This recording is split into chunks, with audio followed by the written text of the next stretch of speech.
Hi hello one, कैसे हैं आप सब लोग। आई होप आप अच्छे होंगे। वेलकम टू अपनी कक्षा। चलिए बातचीत करेंगे आज डी एंड एफ ब्लॉक पर, लेकिन उससे पहले क्या बताइए, क्या हाल चाल चल रही है? जिंदगी ठीक ठाक है? मस्त जिंदगी जिंदाबाद। बोलो भाई। चीकू चौहान साहब क्या हाल चाल? अमिताभ, हर्ष, तरुण बंसल जी क्या हाल चाल? अलका, सत्यम देव, बोलो भाई क्या हाल चाल? बढ़िया है तो ठीक ठाक हो तो बताओ, आगे बढ़े हम। थोड़ी लाइट कम लग रही है क्या? कोई बात नहीं, लाइट ऑन कर लिया जाएगा। अब शायद ठीक दिख रहा है। अभी बताओ भाई, ठीक दिख रहा है क्या? सारे लोग बताओ, अब ठीक दिख रहा है क्या?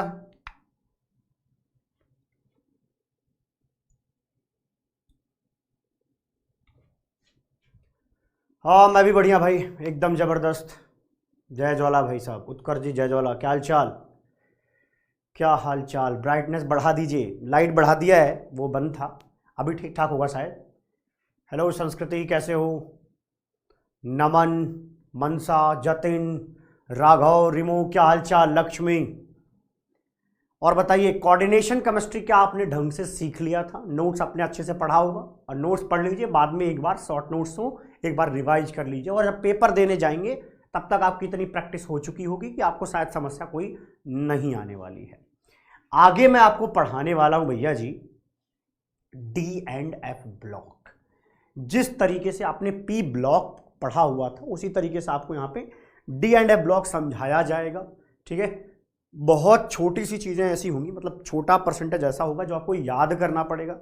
मेरी कोशिश ये होगी कि जो चीजें रटनी पड़ती हैं उनका भी कोई तरीका बता दिया जाए, कोई निमोनिक हो, कोई दोहा हो, कोई छंद हो, कोई गाना हो, जिससे आपके दिमाग में वो बात टिकी रहे और आपके पेपर में सवाल आराम से हो पाए। ठीक है जी, चलिए बात कर लेते हैं। सिर्फ नोट्स पढ़ लो बहुत है, नोट्स पढ़ लो सिर्फ बहुत है, उससे ज़्यादा कुछ करने की ज़रूरत नहीं है। ये जो आपको यहाँ पे नोट्स मिलेगा इसको एक बार देख लिया करो। जैसे आज मैंने क्लास लिया, क्लास लेने के बाद भैया ये वाला जो नोट्स मिलता है उसको साथ साथ एक बार देख लो कि हमने जो पढ़ा है आज क्लास में उसको एक बार रिवाइज कर लो। यहाँ पे लिखा हुआ मिल ही जाता है। यहाँ से रिवाइज होने के बाद अब आप नोट्स से रिविजन कर लेना। ठीक है, आपका काम बन जाएगा। चलिए जी बातचीत कर लें आगे। हाँ, नोट्स कैसे? अच्छा बढ़िया था, कोऑर्डिनेशन केमिस्ट्री का नोट्स बढ़िया था। चलो बहुत अच्छी बात है, इसीलिए बनाया गया ताकि आपको आनंद आए उसको पढ़ के, है ना। वैसे ही कोऑर्डिनेशन केमिस्ट्री का उससे बेहतर क्या ही नोट्स बनाया जाए कि उसमें सारा प्रीवियस ईयर क्वेश्चन डाल दिया अच्छे खासे तरीके से, सीक्वेंस बहुत प्यारा लिखा है ना। पढ़ करके अपने आप आनंद आता है उसको। आज की बात कर लेते हैं। अभी आज आपको नोट्स मिलेगा, आज आपको नोट्स मिलेगा, और जो शॉर्ट नोट्स होगा, मैंने ये सोचा भाई शॉर्ट नोट्स तो अभी देके क्या फायदा होता है भाई, शॉर्ट नोट्स में सब होगा, पूरा का पूरा लेक्चर। तो यहाँ पे शॉर्ट नोट्स आपको लास्ट डे मिलेगा, मतलब थर्ड डे जब होगा क्लास का उस दिन अपलोड हो जाएगा, उससे पहले अपलोड कर देंगे हम। ठीक है, जैसे आज कल या कल की शाम तक या परसों तक की हम इसको अपलोड कर रहे होंगे, क्योंकि भैया उससे पहले तुम शॉर्ट नोट्स का कोई यूज नहीं करने वाले हो। ठीक है, तो फालतू में सिर्फ रख करके कोई फायदा तो है नहीं। आपको ये चीज दे रहे हैं जो सबसे इंपॉर्टेंट है, और यहाँ वाला नोट्स भी मिलता है। मैं कह रहा हूँ इससे पहले रिवीजन किया करो, ये जो पीपीटी वाला होता है। ठीक है, बाद में उस नोट से कर लेना। शॉर्ट नोट्स तो बाद के लिए होता है।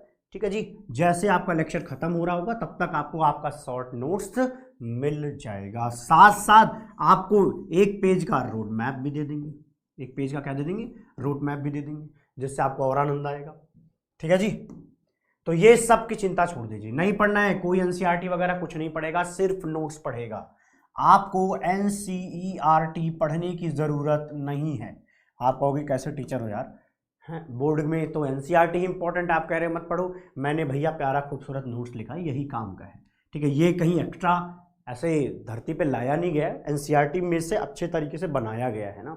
उसमें प्रीवियस ईयर क्वेश्चंस को इंटीग्रेट किया गया ताकि आपको ज़्यादा कहीं से सर्च ना मारना पड़े, अच्छा नोट्स और अच्छा लेक्चर मिल जाए, कहानी खत्म, इतना ही होता है काम। ठीक है जी, तो एनसीईआरटी पढ़ने की आपकी ज़रूरत नहीं। अब आगे बढ़ जाए, आगे बढ़ जाए भैया जी। चलिए जी बात कर लेते हैं आगे। ओके अमिता शर्मा जी, चलिए जी, ये आपका प्यारा पीरियोडिक टेबल कुछ ऐसा दिखता है क्या? बोलो भाई, क्या आपका प्यारा पीरियोडिक टेबल ऐसा दिखता? नहीं सर, यहाँ पर तो एक बॉक्स आपने एक्स्ट्रा बना दिया है। क्या आप समझ पा रहे हो मैं क्या बताना चाह रहा हूँ? भाई हम शुरू कर रहे हैं अपना कहानी, शुरू कर दें क्या? ये आपका पीरियोडिक टेबल सही दिख रहा है? अभी देखो भैया पीरियोडिक टेबल सही दिख रहा है क्या? वहां हाइड्रोजन होगा और यहां पर कौन? हीलियम होगा। सर आज हाइड्रोजन हीलियम क्यों बता रहे हो? इनको तो पढ़ाओगे नहीं। यहां पर हाइड्रोजन है, यहां पर क्या होगा? हीलियम। फिर इसके बाद क्या आएगा? यहां पर होगा लिथियम। ठीक है जी, इसी तरीके से आगे बढ़ते जाएंगे। ठीक, यहां पर हीलियम के बाद नीचे क्या आता है? नियोन। फिर क्या होता है? आर्गन। फिर क्या? क्रिप्टन। फिर जेनॉन, है ना। हीना, नीना और करीना कैसे याद करते हैं हम? हीना, नीना और करीना के जेरोक्स रंगीन, है ना। के जेरोक्स रंगीन। ठीक है जी, के रुकिएगा, हीना, नीना और करीना के जेरोक्स रंगीन, तो आरएन हो जाएगा। ठीक है, क्या? के जेरोक्स रंगीन, आरएन। ठीक है, तो ये बात आपको आती है क्या? क्या आपको इनके एटॉमिक नंबर याद है क्या? मैं आपसे पूछ रहा हूँ। चलिए जी बताइए, क्या आपको इनके एटॉमिक नंबर याद है? अगर एटॉमिक नंबर याद है तो सारे के सारे लोग चैट में अभी एक तरफ से लिखें इनके एटॉमिक नंबर, जैसे 2, 10, अगला क्या होता है? 18। इसके बाद का आप खुद बताएं क्या होगा, बोलो भैया, बोलो भाई साहब। अच्छा जी, क्या आप ये बोल सकते हैं कि सर ये एस ब्लॉक है? इतना पहचानते हो? आप बताते रहिए, मैं ऐसे बताता रहूंगा कहानी। यहाँ पे ये क्या है? पी ब्लॉक है, ये पी ब्लॉक है। ये बीच में जो लोग हैं इनको हम क्या बोलते हैं भैया? डी ब्लॉक बोलते हैं। क्या बोलते हैं? डी ब्लॉक बोलते हैं। ये हमारा डी ब्लॉक है ना जी। और नीचे कौन है भैया? F block, F block. और इस चैप्टर के अंदर हमें क्या क्या पढ़ना है? इनकी केमिस्ट्री पढ़नी है और इनकी केमिस्ट्री पढ़नी है। हमने ये वाला और ये वाला पोर्शन पहले ही निपटा रखा है ना जी। बहुत सही जवाब आ रहे हैं, लोगों ने सही लिखा है। इसके आगे का बताओ, 28 कहां से आएगा? गलत है भाई, ये 2, ये क्या है? 10, ये 18, है ना। इसके बाद अगला क्या आएगा? ये क्या आएगा? 36, वेरी गुड। 54, very good. इसके बाद 54 के बाद यस 80, 86। ओके, यहां तक जानने की जरूरत थी आपको। अब आइए मेन बात करते हैं। आप डी ब्लॉक, अब यहां से चैप्टर की शुरुआत हो रही है। अब तक ऐसे थोड़ा सा परिचित करा रहा था आपको कि जो आप जानते हो थोड़ा सा कॉन्फिडेंट फील करो, अब वहां से कहानी आगे बढ़ाते हैं। ये जो हमारा डी ब्लॉक है, डी ब्लॉक में जो ये आपको पहला दिख रहा है ब्लॉक, इनको बोलते हैं, ये सीरीज जो होगी इनको हम 3D सीरीज कहते हैं। क्या कहते हैं? इसको हम 3D सीरीज कहते हैं। ये पहली सीरीज को हम क्या बोलते हैं भैया? 3D सीरीज बोलते हैं। उसके नीचे जो है वो क्या भैया? 4D सीरीज है। ऊपर वाला 3D सीरीज और नीचे वाला भैया जी 4D series. 3D series, 4D series. अब इसके नीचे क्या होगा? 5D सीरीज, है ना। उसके नीचे ये क्या है भैया? 6D series. याद आ रहा है कुछ कि सर डी की शुरुआत आपने 3D से क्यों की? 1D क्यों नहीं लिखा? अरे भैया आप जानते होंगे कि भैया देखो 1S हो सकता है, इसके बाद कैसे लिखा जाता है? 2S लिखा जाता है, 2P लिखा जाता है, 2S 2P लिखा जाता है, फिर लिखा जाता है 3S, फिर क्या होता है? 3P, और 3P के साथ 3D लिखा जाता है। तो D पहली बार कब आता है? जब आपका सेल नंबर 3 हो। सेल नंबर 3 होने पर D पहली बार प्रस्तुत होगा। तो ये 3D सीरीज। इसकी तरीके से अगला होगा 4D सीरीज, फिर 5D सीरीज, 6D सीरीज। बात समझ में आ गई? तो शुरुआत कहां से करेंगे? 3D, 4D, 5D, 6D। तो याद हुआ क्या कि हमारे पास 4D की सीरीज है, 3D series, 4D series, 5D series और 6D सीरीज। बोलो भाई यस। नीचे आओ, चलो इनमें बताओ इस वाले को क्या बोलेंगे? अरे सर ये F ब्लॉक का पहला सीरीज है, इस वजह से इसको हम 4F सीरीज बोलते हैं। इसको हम क्या बोलते हैं? 4F सीरीज बोलते हैं। और नीचे वाले को हम क्या बोलते हैं भैया? हम इसको 5F सीरीज बोलते हैं।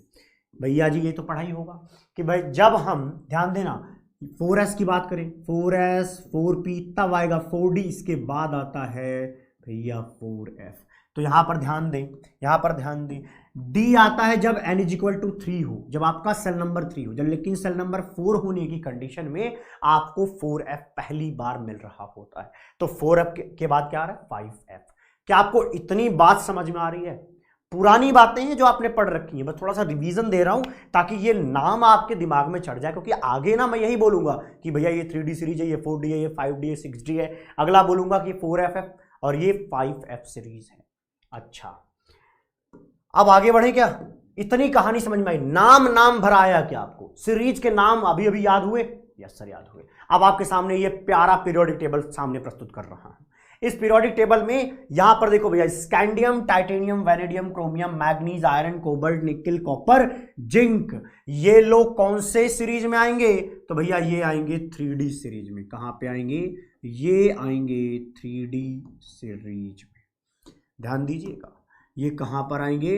ये आएंगे 3D सीरीज में, है ना जी। पहला क्या है? 3D सीरीज, जहां पे शुरुआत कहां से हो रही है? एटॉमिक नंबर बताइए। स्कैंडियम का 21, फिर इसका क्या? 22। इसी तरीके से यहां पर आएगा 30। कितना आएगा?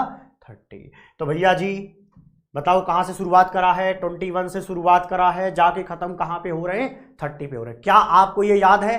प्रणव कुमार जी यहां पे लिख रहे हैं, वेरी गुड। क्या आपको ये बात याद है?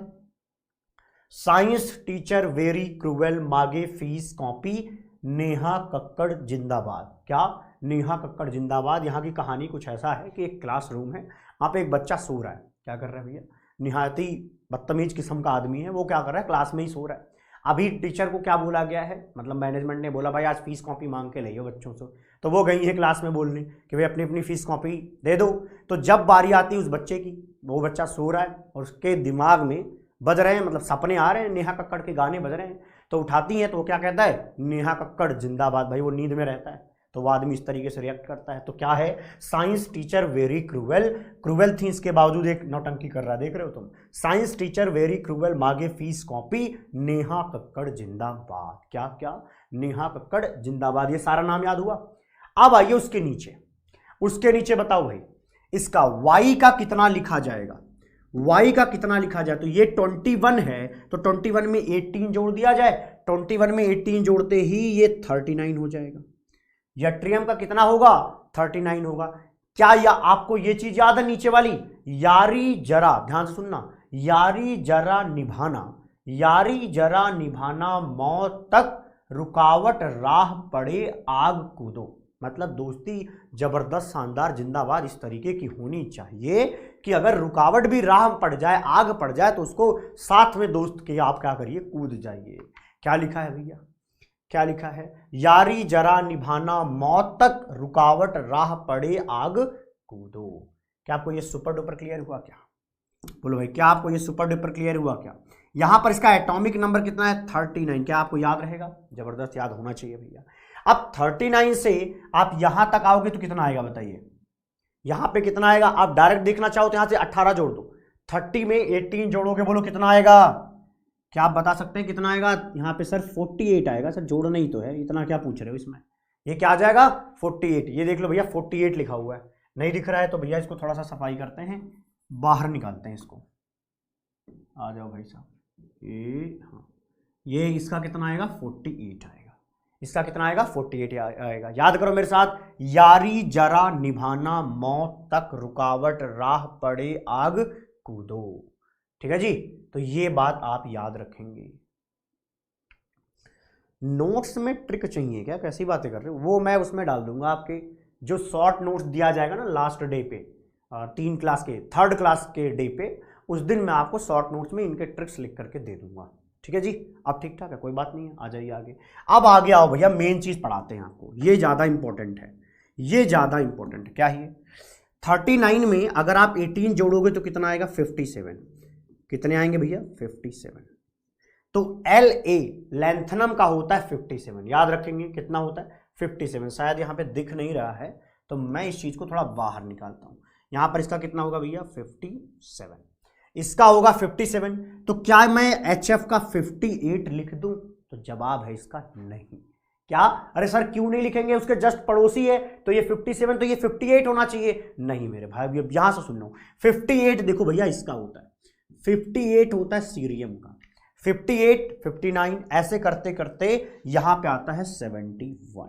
कितना आता है? 71। होता क्या है? ये जो पहली लाइन आपको दिख रही ना, पहला आपको दिख रहा है यहां पे, ये पूरा का पूरा कहां रहता है? LA और HF के बीच में रहता है। ध्यान से सुनना, LA और HF के बीच में, LA और HF के बीच में 14 एलिमेंट्स रहते हैं। कितने? 14 एलिमेंट्स। सर ये 14 एलिमेंट्स कौन से वाले हैं? अरे ये वाला यार, सीरियम, प्रोमीथियम, ठीक है, यहां से लेकर के ये जो आप देख रहे हो 14 एलिमेंट, ये जो शुरुआती 14 एलिमेंट आपको दिख रहे हैं वो भैया जी इन दोनों के बीच में आ रहे हैं। क्या आपको यहां तक की बात समझ में आई? क्या बोलो भाई, बात समझ में आई? यस, ठीक। अगले में देखो, HF के बाद, HF के नीचे आता है भैया RF। क्या आता है? RF। और LA के जस्ट नीचे आता है AC। इसके जस्ट नीचे क्या आता है? AC आता है। इनके बीच में कितने का गैप है? 14 का गैप है। बोलो भाई कितने का गैप है? तो जान लीजिए 14 का गैप है। यहां पर 14 का गैप है। अच्छा जी, तो यार याद रखो, देखो याद करने का तरीका बताऊं कि यहां पर AC और RF के बीच में भी कितने? 14। ये कौन से लोग हैं? यहां से देखो, थोरियम से लेकर के लॉरेंसियम LR तक, TS से लेकर के यहां LR तक के लोग कहां आते हैं? AC और RF के बीच में आते हैं। बोलो भाई बात समझ में आया क्या? कौर साहब क्या बात समझ में आई है क्या? हाँ, ओके जय जवाला भाई। आगे बढ़ते हैं, आगे बढ़ते हैं। पहले इनको याद तो करा दूं, इनका कितना होगा? बोलो TH का। अरे सर TH का कितना होगा? 90। कैसे? अरे इसमें 32 जोड़ दो, यहां पर भी 32 जोड़ दो, कितना आएगा? लॉरेंसियम का 103 आएगा। तो भैया 90 to 103 तो यहां पर है। तो एक बात बताओ, AC का कितना बता रहे थे अभी आप? AC का कितना आएगा? AC का ये LA के जस्ट नीचे है, ठीक है जी। कितना आएगा बोलो? बोलो भाई, सोच सकते हो क्या कितना आएगा? अरे इससे, ये नहीं, ये वाला इससे जस्ट पहले आएगा, मतलब 89। कहां लिख दूं? यहां खोपड़ी पे लिख रहा हूं, 89। AC का 89 आएगा। और 103 तक तो है, इसके बाद कौन आएगा? RF आएगा। तो ये 104 हो जाएगा। तो 89 से 104 के बीच में जो 14 नंबर आ रहे हैं, वो 14 नंबर कौन से हैं? वो 5F सीरीज वाले हैं। और 4F सीरीज वाले लोग LA और HF के बीच में रहते हैं। आप देखो, हमेशा के लिए याद रखना है तो क्या बोलेंगे कि देखो यार F ब्लॉक की बात हो रही है, और F ब्लॉक में 2 सीरीज होती है, 4F सीरीज, 5F सीरीज। तो आपको क्या करना है? ऐसा ढूंढना है कि कहां पे F लिखा हुआ मिलेगा 2 बार। देखो, HF हाफनियम और यहां RF, दोनों में लास्ट में क्या आ रहा है? FFR। तो ऐसे दिमाग में टिक जाता है कि HF और RF, ठीक। और उससे जस्ट पहले कौन है? LA और AC। और देखो भैया, जो पहला आपको यहां पे 4F सीरीज दिख रहा है, ये पहला सीरीज जो दिख रहा है F ब्लॉक का, उसको कहते हैं 4F सीरीज, और उसी को कहते हैं लैंथेनाइड। क्या बोलते हैं? लैंथेनाइड। लैंथेनाइड क्यों बोला गया? क्योंकि इसका लीडर, इसके जस्ट आगे वाला कौन है? तो भैया वो LA है, लैंथेनम है। इस वजह से इस पूरी सीरीज को, जो उस लैंथेनम के बाद आती है, उसको लैंथेनाइड कहते हैं। क्या कहते हैं बोलो? उसको हम लैंथेनाइड कहते हैं। तो ये पूरा का पूरा लैंथेनाइड है, ध्यान देंगे भैया। ये क्या है? लैंथेनाइड है। कभी कभी आप स्पेलिंग इस तरीके से भी देखेंगे, लैंथेनॉइड,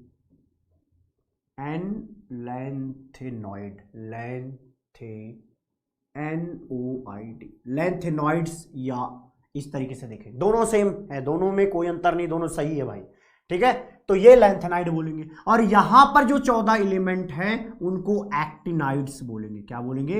एक्टिनाइड्स, NIDES। थोड़ा N हमारा थोड़ा फैशन में आ गया है, इसकी थोड़ा शकल ठीक करनी पड़ेगी, है ना जी। ये क्या है? एक्टिनाइड। बोलो भाई, इतनी बात अभी तक का पढ़ाया हुआ सब कुछ समझ आया क्या? बोलो अभी तक का सब कुछ समझ आया क्या? एक बच्चा कह रहा है कि सर यहाँ पे बीच में 14 नहीं आएगा, यहाँ बीच में सर 15 आ रहा है। अरे मेरे भाई, इनको लेके थोड़ी गिनना है। अरे AC जो है ना, वो एक्टिनाइड नहीं है, वो एक्टिनियम है, उसका नाम एक्टिनियम है। और एक्टिनियम के बाद आने वाले 14 लोगों को एक्टिनाइड कहते हैं। तो ये जो दिख रहे हैं, ये लोग हैं एक्टिनाइड। एक्टिनियम है ये, वो लीडर है, वो शुरुआत कर रहा है, बट वो खुद F ब्लॉक का नहीं है। LA और AC F ब्लॉक के नहीं हैं, ये दोनों D ब्लॉक के एलिमेंट हैं। कहां के हैं? D ब्लॉक के एलिमेंट हैं। क्या बुद्धि में गया? क्या बोला? 15 मत गिन देना यार, अदरवाइज क्या ही फायदा रह जाएगा। मुकुंद कुमार जी, जो पढ़ाया जाता है ये हर तरफ आता है, सो डोंट वरी, ठीक है जी। पढ़िएगा, खाली चैप्टर में इतना ही पढ़ना है, इतना ही जानना है। क्या आपको ये सारी चीजें अभी वाली याद हुई हैं क्या? पहले ये बताओ, पहले तुम बताओ कि तुम्हें ये याद हो गया 4F सीरीज क्या, 5F सीरीज क्या, लैंथेनाइड क्या, एक्टिनाइड क्या, ये सब तुम्हें पता है, पहले ये बताओ, है ना जी। यस, अब मैं आगे बढ़ रहा हूं, थोड़ा ये थोड़ा सफाई कर रहा हूं।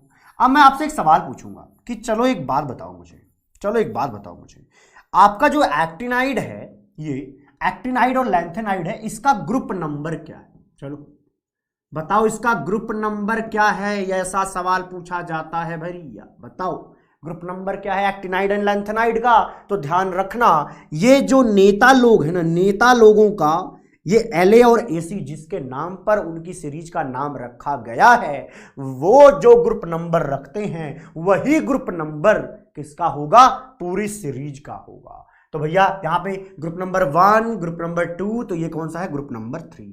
तो यार याद रखना ग्रुप नंबर 3 जो होगा वहां पर आपका लैंथेनाइड और एक्टिनाइड होता है। बोलो बोलो भैया, होता है। चलिए जी, क्या आपको अब तक की कहानी पढ़ाई हुई सब समझ में आई क्या? यही पूछा जाएगा कि कितना होता। अच्छा, अब आपसे पूछा जाता है, पता है क्या पूछा जाएगा, ये जो लैंथेनाइड है ये बताओ ये कौन से पीरियड नंबर पर आई थी, इसके रिगार्डिंग पीरियड नंबर क्या है, गिन लो 1 2 3 4 5 6। तो भैया लैंथेनाइड के लिए पीरियड नंबर कितना, 6, और एक्टिनाइड के लिए कितना, अरे बोल लो यार कितना, 7 होगा। तो 6 7 पीरियड नंबर होगा, लेकिन ग्रुप नंबर 3 यहां पर हो रहा होगा।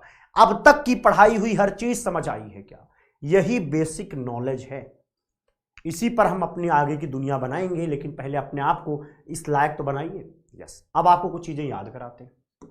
और ये देखो जो ये लोग है ना, डी ब्लॉक के एलिमेंट्स हैं, उनको जनरली ट्रांजिशन मेटल्स कहते हैं। जनरली क्यों बोला आगे एक्सप्लेन करूंगा, फिलहाल मैं कह रहा हूं कि इन सबको क्या बोला जाता है, ट्रांजिशन मेटल्स बोला जाता है। और यहां पर जो लोग हैं 4F और 5F सीरीज के अंदर, लैंथेनाइड एक्टिनाइड के अंदर जो लोग हैं उनको इनर ट्रांजिशन मेटल्स कहते हैं। उनको क्या कहते हैं, इनर ट्रांजिशन मेटल्स कहते हैं।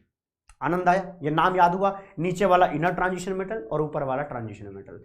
आपको ये याद करने को मैंने बोला, हीलियम का कितना 2 होगा, नियॉन का कितना होगा 10 होगा, आर्गन का 18 होगा, क्रिप्टन का 36, Xe का 54 और Rn का 86 होगा, है ना, 1 1 यहाँ पे 8 हो जाएगा।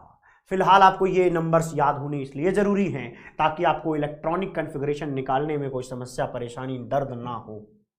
ठीक है जी, ओके। मैं अगर आपसे कहूं, चलिए बताइए, आपसे पूछता हूं, आगे मैं इसको दोबारा बताऊंगा, लेकिन मैं आपसे पूछता हूं स्कैंडियम का इलेक्ट्रॉनिक कॉन्फ़िगरेशन क्या होगा, लिख के बताइए। सर ग्रुप ऑफ एक्टिनाइड बताया तो सबका ग्रुप नंबर 3 है, इन सबका ग्रुप नंबर 3 है, लैंथेनाइड का भी ग्रुप नंबर 3 है, एक्टिनाइड का भी ग्रुप नंबर 3 है, क्योंकि यहां पे जो La और AC का ग्रुप नंबर आएगा वही ग्रुप नंबर लैंथेनाइड और एक्टिनाइड का भी हो जाएगा। यहां से आपको ग्रुप नंबर याद रहेगा। अच्छा, अभी जो मैंने पूछा वो बताओ, स्कैंडियम का मैं देखना चाहता हूं किस तरीके से आप बताएंगे। सर 7th पीरियड से भी क्वेश्चन आते हैं क्या? वो बात छोड़ो, जितना पढ़ा रहा हूं यार उतना काम का है, बस इकलौता जवाब इसका यह है कि कृपया जितना पढ़ाया जाए सिर्फ उसी को फॉलो करें। ज्यादा नहीं पढ़ाऊंगा मैं, एक्स्ट्रा नहीं पढ़ाऊंगा, मुझे पता है तुम्हारी लिमिट कितनी है, तुम्हारे कोर्स में कितना दिया है। मैं जितनी लाइनें शब्द बोल रहा हूं सब इंपॉर्टेंट है, ठीक है जी। आगे से इस पे कोई सवाल नहीं करेगा या पढ़ते रहते हैं जो यहां पे लिखा हुआ है। हाँ बहुत सही सही लिखा है इन लोगों ने कि स्कैंडियम का आएगा सर आर्गन। देखो भैया 21 थे हमारे पास इलेक्ट्रॉन, आर्गन क्यों लिखा गया? देखो भाई जब भी कोई एलिमेंट लिखा जाए उसके पहले वाला आप क्या देख लो, इनर्ट गैस देख लो। तो इनर्ट गैस हमें दिखा अपना आर्गन, तो आर्गन मतलब 18 इलेक्ट्रॉन निपटा दिया, 3 इलेक्ट्रॉन भरने हैं। 3 इलेक्ट्रॉन भरते वक्त आप यहां पर आएंगे तो पहले S मिलेगा, तो पहले S मिलेगा, फिर D मिलेगा, तो इसके बाद 3D1 मिलेगा। इस तरीके से लिखते हो क्या? यस, बहुत सही बहुत सही, सबने करीब करीब सही जवाब दिया है। अब मैं आगे बढ़ता हूं, आगे और आनंद आने वाला है, ठीक है जी, ओके। अब देखो यार, क्या ये आपका डी ब्लॉक का 3D सीरीज नजर आ रही है? Scandium, titanium, vanadium, chromium, manganese, iron, cobalt, निकल, कॉपर, जिंक, पूरी लाइन कहीं? यस। प्रियंका चौधरी जी इलेक्ट्रॉनिक कॉन्फ़िगरेशन नहीं आता, कोई बड़ी बात नहीं है, मैं सिखाऊंगा। मैं बस जस्ट पूछ रहा हूं कि कुछ लोग बताएं ताकि हमें पता चले किस लेवल पे हैं, हम उठाने की पूरी कोशिश करेंगे यहाँ पे, ठीक है जी। तो ये 3D सीरीज याद हो गई थी। अब आइए 4D सीरीज, यारी जरा निभाना मौत तक रुकावट राह पड़े आग कूदो। दोबारा इसलिए बता रहा हूं ताकि याद रहे आपको। आगे आइए, यहाँ पे 5D सीरीज में क्या था, कैसे याद करेंगे? ला हफ्ता, सुनो भैया कैसे याद करना है, ला हफ्ता वरना रे ओसामा इधर पिटाई और होगी। ला हफ्ता वरना रे ओसामा इधर पिटाई और होगी, ये है 5D सीरीज। क्या? 5D सीरीज, ला हफ्ता वरना रे ओसामा, इधर पिटाई और होगी। सुपर डुपर क्लियर है। ये तीनों चीजें याद हो गई हैं, 5D सीरीज याद हुआ। 6D में बस इतना जानना है, इससे ज्यादा आपको नहीं पढ़ना होता भैया। ज्यादातर ध्यान यहाँ पे जरूर रखना, नहीं गड़बड़ कर जाओगे। आपको क्या पढ़ाया गया मैं उसका रिवीजन करना चाहूंगा, आप भी मेरे साथ करते रहिए। बताइए LA का एटॉमिक नंबर कितना होगा, तो वो होगा 57। HF का कितना होगा 71। बीच में कितने लोग आएंगे, 14 लोग आएंगे। अब यहां पर नीचे आइए, AC का कितना होगा 89, RF का कितना होगा 104। बीच में कितने लोग आएंगे, 14 लोग आएंगे। और ये बीच में 14 लोग कौन से लोग हैं, अरे इनके बीच में ऊपर में 4F सीरीज है और नीचे मेरे भैया 5F सीरीज है। बोलो आनंद आया क्या, समझ आ गई इतनी लाइन, ठीक, ओके। अब बढ़ जाते हैं थोड़ा आगे। ये जो हमारा 6D सीरीज है, ये क्या होता है, रेडियो एक्टिव है। ये पूरा होता है ऐसे आपके पीरियोडिक टेबल में दिखेगा, बट आपको ज्यादा पढ़ना नहीं, बस आपको एक लाइन जाननी है कि भैया ये जो AC RF ऐसे करके आगे लिखे गए हैं, ये सब के सब क्या होते हैं, रेडियो एक्टिव मटेरियल्स होते हैं। रेडियो एक्टिव तो जानते हो, तो उनको रखोगे कुछ देर बाद अपने आप को वो खत्म करने की कोशिश करते रहते हैं, अपने को तोड़ते रहते हैं, अपने अंदर से अल्फा बीटा गामा डेल्टा निकालते रहते हैं। ठीक है जी, आगे बढ़ जाते हैं। HF का गुड गुड गुड, कुछ तो लोग हैं जो जिंदा हैं यहाँ पे भैया। यहाँ पे कितना था 72, HF का कितना था 72, अरे 71 तक तो 4F सीरीज ही चलता है। अच्छा, बहुत सारे लोगों ने सही लिया, वेरी गुड वेरी गुड। वेदांत अग्निहोत्री, उसके पहले कौन है, अरिंदम सरकार, बहुत अच्छे सही बताया है।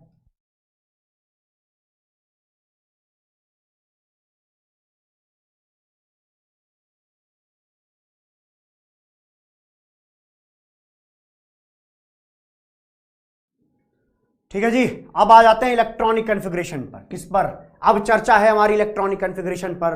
तो शायद आपने जो आज तक पढ़ा होगा उसमें आपने देखा था कि क्रोमियम और कॉपर ऐसे हैं, क्रोमियम और कॉपर ऐसे हैं जहां पर आपको क्या मिलता है, बोलो, जहां पर आपको 4s1 लिखा मिलता है, मतलब वहां पर S1 इलेक्ट्रॉनिक कॉन्फ़िगरेशन होगा, और कॉपर में भी आपको 4s1 इलेक्ट्रॉनिक कॉन्फ़िगरेशन लिखा हुआ मिलेगा। मैं अभी 3D की बात ही नहीं कर रहा, मैं सिर्फ अभी 4s1 पर फोकस कर रहा हूं। तो 4s1 सिर्फ दो जगह इस तरीके से मिलेगा, कॉपर एंड क्रोमियम में। लेकिन स्कैंडियम में 4s2 होगा, यहां पर 4s2 4s2 4s2 4s2 4s2 4s2 हो रहा होगा। अब आइए चलिए शुरुआत कर लेते हैं आगे की तरफ। यहां पे बताइए, ये जो हमारा स्कैंडियम है उसको लिखे तो लिखा जाएगा आर्गन, फिर क्या लिखा जाएगा बोलो भाई, फिर आगे क्या लिखा जाएगा, आगे लिखा जाएगा इसके बाद 4s2 3d1, क्योंकि इसका 21 होगा तो इसका इस तरीके से लिखा जाएगा। बोलो लिखा जाएगा कि नहीं भैया जी। होता क्या, 18 इलेक्ट्रॉन भरने के बाद हमारा इलेक्ट्रॉन कहां जाएगा 4s में, इसके बाद कहां जाता है 3d में, तो वो चीज हमने यहां पे लिख दी है। अब आइए टाइटेनियम का कितना होगा भाई, क्या लिखा जाए सर, यहां पर लिख दीजिए आर्गन, फिर लिखिएगा 4s2, अब भैया इसके बाद क्या 3d2, क्या हो जाएगा 3d2 हो जाएगा। बोलो भाई बात ठीक है क्या, इसके बाद क्या हो जाएगा 3d2, टाइटेनियम का कितना होगा 3d2 होगा। नहीं RF का तो 104 ही रहेगा, 103 तो अंदर रहता है, 104 बाहर RF का ही रहेगा। वैनेडियम का बताएंगे क्या आप, वैनेडियम का बताइए क्या होगा, वैनेडियम का लिखा जाएगा आर्गन, फिर क्या लिखा जाएगा बोलिए, पहले लिखा जाएगा 4s, पहले क्या लिखा जाएगा, पहले लिखा जाएगा 4s2 3d, इसके बाद क्या होगा d1 d2 d3, ये हो जाएगा d3। बोलो भैया, अरे d1 ये d2 ये d3, भाई सब में 4s2 चलेगा, लेकिन मैंने आपको बोला था कि क्रोमियम में फिक्स है कि 4s1 होगा। अगर यहाँ पे 4s1 होगा, यहाँ पे मैं आर्गन लिखना चाहूँ तो यहाँ लिख दे रहा हूँ, चलो आर्गन लिखा 4s1 लिखा, 4s1 के बाद बताइए कितने इलेक्ट्रॉन बच रहे हैं सर, 5 बच रहे हैं। कैसे पता चल रहा सर ये, अरे इसका इलेक्ट्रॉनिक कॉन्फ़िगरेशन जब लिखने जाए तो पहले तो एटॉमिक नंबर पता, 24 होगा, 24 होगा, और आर्गन का कितना होता है 18, और 4s1 करने पर हो गया 19, बचे कितने 19 से 24 लगा है 5 का, वो 5 के पांचों इलेक्ट्रॉन कहां जाएंगे 3D के अंदर, तो ये 3D5 बन जाएंगे। और ऐसा इसलिए होता है क्योंकि ये भैया 5D 3D5 क्या होता है, हाफ फिल्ड होता है, हाफ फिल्ड होता है। क्या होता है, ये हाफ फिल्ड होता है। ये कैसा होता है मेरे भाई, ये हाफ फिल्ड होता है। बोलो भाई आनंद आया क्या, आनंद आया क्या, आनंद आया क्या, बोलो भाई। अब आप बताइए Mn का, आप खुद बताइए क्या लिखा जाएगा। Mn का आप बता पाएंगे खुद, Mn का क्या लिखा जाए, तो लिखो, पहले लिखोगे आर्गन, फिर इसके बाद 4s2, फिर क्या 3d5, है ना। अब की बार भैया S1 के बाद यहाँ पे क्या आ जाएगा S2। देखो यार 4s2 तो हर जगह रहेगा, जो ये व्हाइट कलर से मैंने लिखा है ना जिन जिन एलिमेंट्स को, वहाँ पे 4s2 है, 3d5। अब मेरी समझ से कोई दिक्कत नहीं होगी। यहाँ पे क्या हो जाएगा 4s2 3d6, 4s2 3d7, 4s2 3d8, और कॉपर का क्या होगा, कॉपर का होगा 3d10। कैसे पता चला, अरे जब 4s1 कर रखा है, मेरे पास 10 इलेक्ट्रॉन बचे, 10 के 10 कहां जाएंगे 3D में, तो मेरे भैया सुपर डुपर क्लियर लाइन हुई कि ऐसा इसलिए कर रहा हूं क्योंकि ये भी क्या हो रहा है, फुली फिल्ड। तो अगर 3D9 करता कोई प्रॉफिट नहीं था, तो हमने इसको फुली फिल्ड बनाने के लिए ऐसा कार्यक्रम रचा है। अब अगर मैं बात करूं जिंक की, तो जिंक की बताइए क्या होगा। मैं वेट कर रहा हूं आपका वेट कर रहा हूं कि आप बताएं क्या होगा, बताइए। आयुषी जी क्यों का जवाब बता देता हूं, चलिए अभी देख लीजिए।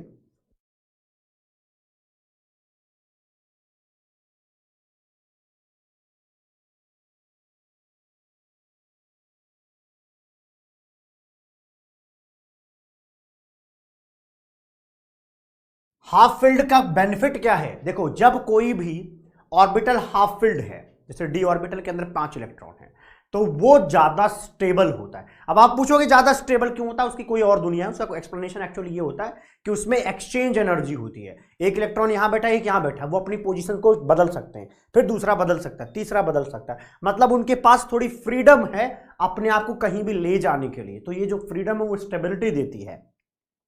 क्या देती है, स्टेबिलिटी देती है। तो ये जो हाफ फिल्ड होते हैं ना, ये क्या होते हैं, स्टेबल होते हैं। तो हाफ फिल्ड करने के चक्कर में हमने 3d5 कर दिया, बचे हुए को 4s1 कर दिया। ठीक है, यस यस, बहुत सही जवाब दे रहे हो भाई, बहुत सही जवाब दे रहे हैं सारे लोग। यहां पर क्या आएगा बोलो, 4s2 3d10 आएगा। अब देखो नॉर्मली देखोगे तो बाकी चीज तो सीधा सीधा दिख रहा है, सबको दिख रहा है। जैसे 4s2 तो कॉमन है, इतना फैक्टर कॉमन है, देखो इतना सब में दिख रहा है। मैं व्हाइट कलर वाले भी बात कर रहा हूं।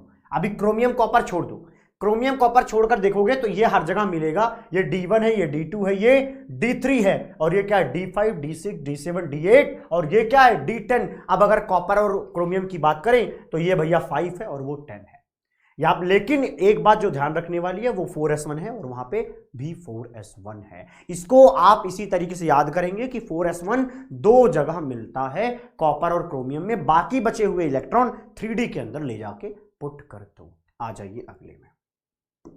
ये टेबल आपके एनसीईआरटी में है, और आपको जो ध्यान रखना है सिर्फ इतना कि 4s के अंदर कहां पर इलेक्ट्रॉन 1 हो रहा है, बाकी बचे हुए सारे इलेक्ट्रॉन कहां जाएंगे, 3D के अंदर जाएंगे, है ना जी। तो यहां पर देखिएगा 2 है यहां कॉपर और क्रोमियम। कॉपर और क्रोमियम ऐसा है जहां पे 4s1 मिलेगा, अदरवाइज हर जगह 4s2 है। बाकी के बचे हुए सारे इलेक्ट्रॉन 3D के अंदर इस तरीके से फिलअप कर दिए जाएंगे, भर दिए जाएंगे। इतनी बात पहले से आपको आती थी मेरी समझ से, थोड़ा सा मैंने रिवीजन करवा दिया। जो आपको नहीं आता अब उस पर जंप कर जाते हैं, वो है मेरा भैया ये खतरनाक चीज है। अरे ये दोबारा कैसे आ गया, हाँ ये यहाँ पे आइए, ये सही है, सही है। अब देखो भाई, हमने पढ़ा कि 3D में कॉपर और क्रोमियम ऐसा है, ये कॉपर और ये क्रोमियम ऐसा है जहां पे आपको क्या मिलेगा, 4s1। यहां पे 4s1 मिलेगा, यहां पे भी 4s1 मिलेगा, और बाकी के बचे हुए सारे इलेक्ट्रॉन 3D के अंदर जाएंगे। बाकी के बचे हुए सारे इलेक्ट्रॉन 3D के अंदर जाएंगे। पहले इलेक्ट्रॉन 4s में आता है, बाद में वो D में जाता है, लेकिन कॉपर और क्रोमियम के केस में s में एक एक रहेगा, लेकिन बाकी के इलेक्ट्रॉन शिफ्ट कर जाएंगे 3D के अंदर। यह बात मैंने यहां पे सीखी हुई है। हाँ शशांक समझ आएगा, शशांक अभी समझ में आएगा। आज वाली चीज तो समझ में आएगी, कल अगर आपको पढ़ना है तो आप कोऑर्डिनेशन केमिस्ट्री पढ़ करके ही आइए। अगर आप कोऑर्डिनेशन केमिस्ट्री नहीं समझ पाएंगे तो आपको भैया डी एंड एफ ब्लॉक समझाया नहीं जा सकता, आपको रटना ही पड़ेगा, कोई चांस नहीं है। ठीक है जी, एकदम सिंपल क्लियर लाइन जानो, है ना जी। अब आगे आते हैं 4D सीरीज में। ध्यान रखना 4D सीरीज में क्या क्या, नवाब मौत तक, नवाब मौत तक रुकावट राह पड़ेगी, रुकावट राह पड़ेगी, नवाब मौत तक रुकावट राह पड़ेगी। ध्यान देना, नवाब मौत तक रुकावट राह पड़ेगी। और इसको याद करने का एक तरीका यहां पे सेट करता हूं मैं, वो कुछ इस तरीके से है कि देखो, क्यों आगे आऊं, क्यों आगे आऊं करोगे पिटाई करोगे। देखो कैसे याद करना है, क्यों आगे आऊं पिटाई करोगे, क्यों आगे आऊं पिटाई करोगे। मैं यहां पे लिख रहा हूं, क्यों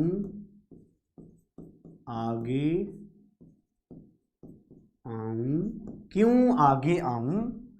कैसे याद करा भैया, क्यों में क्या है CU, आगे में AG, क्यों आगे आऊं में AU, क्यों आगे आऊं पिटाई करोगे,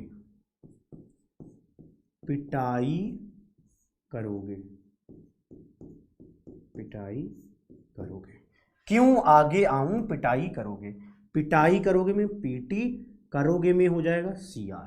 क्या आपको ये याद हुआ क्या? अभी जस्ट तुरंत याद करना है, अभी क्या, क्यों आगे आऊं पिटाई करोगे। हुआ क्या कि मतलब आप मान लीजिए घर पे पहुंचे, आपने कुछ बदमाशियां कर रखी हैं, पापा से आप मिलते हो तो पापा कहते इधर आ, कुछ नौटंकी तुमने कर रखी, तुम्हें भी पता है कि तुमने घर में तांडव मचाया था, आज उसका प्रतिफल आपको मिलने वाला है।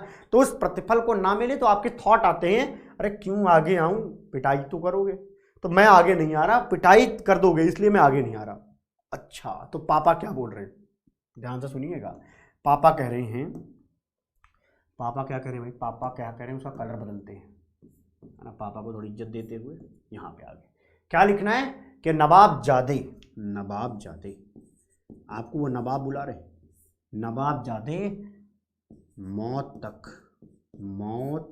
तक, मतलब तेरी पिटाई मौत तक करता रहूंगा तेरी, मतलब रुकावट राह पड़ेगी,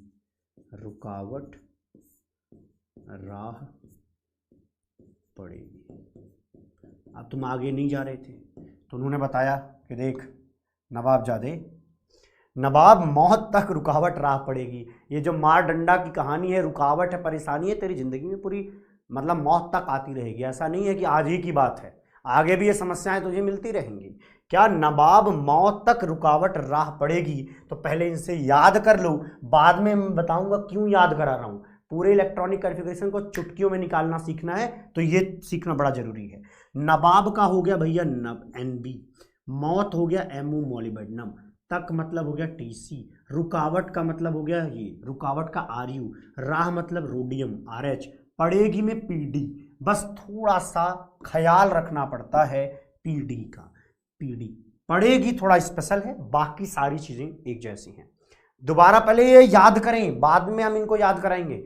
चलिए सबके सब लोग मेरे साथ ये, अब ये मत लिखना क्यों आ गया हूं, ये तुम्हें नहीं लिखना, तुम्हें ये लिखना है CU AG AU PT CR, इसी क्रम में लिखो, देख करके लिखो, तुमको दिक्कत नहीं, लिखो CU AG AU PT CR NB MO TC RU RH PD। ये तुरंत चैट भर दो, भर दो भैया जी।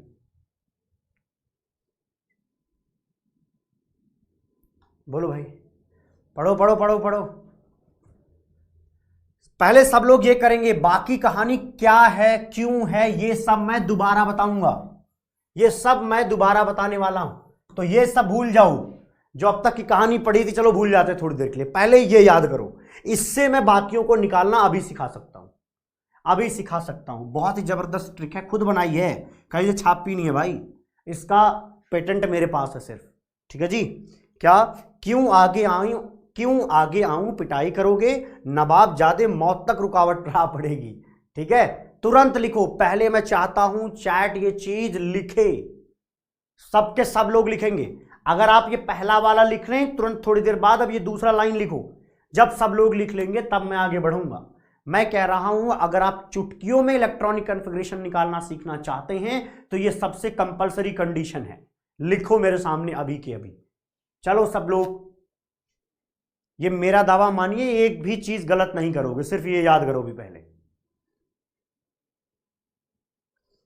चलो चलो, लगे रहो लगे रहो लगे रहो भाई लोग। क्या हाल चाल? हाल चाल मत पूछो, अभी मेरा ठीक ठाक है, अपना सुनाते रहिए इसी चैट को लिखते वक्त। अरे यार ये एक तो पीछे पड़ गया कि 4S के बाद 3D आएगा। बे भाई तुझे जो काम दिया जाए उतना काम करो ना फिलहाल, तुम लोगों की दिक्कत यही है, अभी जो चल रहा है उस पर कुछ नहीं देखना है। पहले 4S आएगा सर, 3D आएगा, अभी से दुनिया उलझी हुई है इनकी। अरे कब ऊपर निकल के आएगा भाई इससे, पहले 4S भरा जाता है तब 3D भरा जाता है। ये 11th में पढ़ना था, बचपन का काम 55 में नहीं कर सकते, है ना, सबका एक उम्र है। अब तुम ऐसा नहीं है कि गिल्ली डंडा खेलने लगो घर में पहुंच के, उसका उम्र चला गया तुम्हारा, 55 के हो गए हो तुम। आगे बढ़ते हैं जनाब, अब मुझे लगता है सब लोगों ने लिख दिया। अब सुनो इसकी कहानी, ध्यानपूर्वक इत्मीनान से सुनते जाएंगे। यहां पे जितने लोग दिख रहे हैं उसमें से सिर्फ पीडी को छोड़ दे तो बाकी सबके लिए, बाकी सारे के लिए क्या होगा, यहां पर S ध्यान देंगे भैया, क्या होगा, क्या होगा, S2 होगा, S2 होगा। अच्छा सॉरी यार, ये S1 होगा, S1 लिखना था, यहां पर क्या होगा, S1 होगा सबके लिए। जैसे CU के लिए S1, AG में भी आएगा S1, AU में आएगा S1, लास्ट में PT में आएगा S1, CR में आएगा S1, NB में आएगा S1, MO में आएगा S1, TC में आएगा S1, RU में आएगा S1, RH में आएगा S1, लेकिन PD में नहीं आएगा S1, PD में आएगा S0, PD में आएगा S0। मैं अभी आपको ये नहीं कह रहा हूं कि 4S 5S या अगला, लेकिन अभी मैं ये गारंटी के साथ कह रहा हूं कि बाकी में क्या आएगा, S1, और ये PD में आएगा S0, और बाकी जो आपको यहां पर व्हाइट कलर से लिखे हुए एलिमेंट दिख रहे हैं, इन सारे व्हाइट कलर से लिखे हुए एलिमेंट के आप इलेक्ट्रॉनिक कॉन्फ़िगरेशन जब लिखोगे तो वहां निश्चित रूप से S2 आएगा। क्या आएगा, S2 आएगा। तो ये देखो ZnCdHg में क्या आएगा, S2 आएगा, निकल में क्या आएगा, S2 आएगा, कोबाल्ट आयरन Mn तक S2 आएगा, वैनेडियम टाइटेनियम स्कैंडियम S2 आएगा, ये YZr La से लेकर के यहां तक का सब कुछ S2 आएगा, Hg का S2 आएगा, पैलेडियम का मेरे साथ बोलो क्या आएगा, पैलेडियम का 0 आएगा। अरे बाकी सबके जो यहां पर ऑरेंज कलर से लिखे गए हैं ये सबके S1 आएगा। क्लियर हो गया, काम खत्म, कहानी खत्म, कहानी खत्म, बस इतना था। S1 बाकी के लिए, S0 पैलेडियम के लिए, और भैया व्हाइट कलर से लिखे गए बाकी के सारे लोग S2 बना रहे होंगे। अब आइए आगे बताता हूं, अब आइए आगे बताता हूं। इतनी बात समझ में आ गई है, चलो किसी को एक बार देखते हैं कैसा लिखना है। आप देखो भाई, हमने आपको 3D सीरीज लिखना सिखाया, किसी को कोई दिक्कत हुई, अब इसको फॉलो करके जाके लिखो। आप कहोगे हाँ सर अगर क्रोमियम आएगा तो आपने तो बताया हुआ कि इसका S1 लिखना है, इसका कितना लिखना है, इसका S1 लिखना है, बाकी सबको S2 लिखना है, ये तो मैंने बताया था और यही फॉलो कर लेना है। अब आगे वाली चीज को मैं दोबारा अच्छे तरीके से एक बार बताता हूं। ये देखो पहले, चलो देखो यहां पे एक टेबल लिखी हुई, देखो यहां पे देखो भाई, अगर मैं कहूं कि 5S कहां आएगा, 5S कहां आएगा, 5S1 कहां आएगा, तो ऊपर देखो NB में आएगा, ऊपर देखो MO में आएगा, और कहां आएगा, TC में आएगा, और कहां आएगा, RU में आएगा, और कहां आएगा, RH में आएगा, और देखो भैया Ag में 1 आएगा, लेकिन पैलेडियम में भैया S0 आएगा। पैलेडियम में क्या आएगा? S0। पीडी में क्या आएगा? S0 आएगा।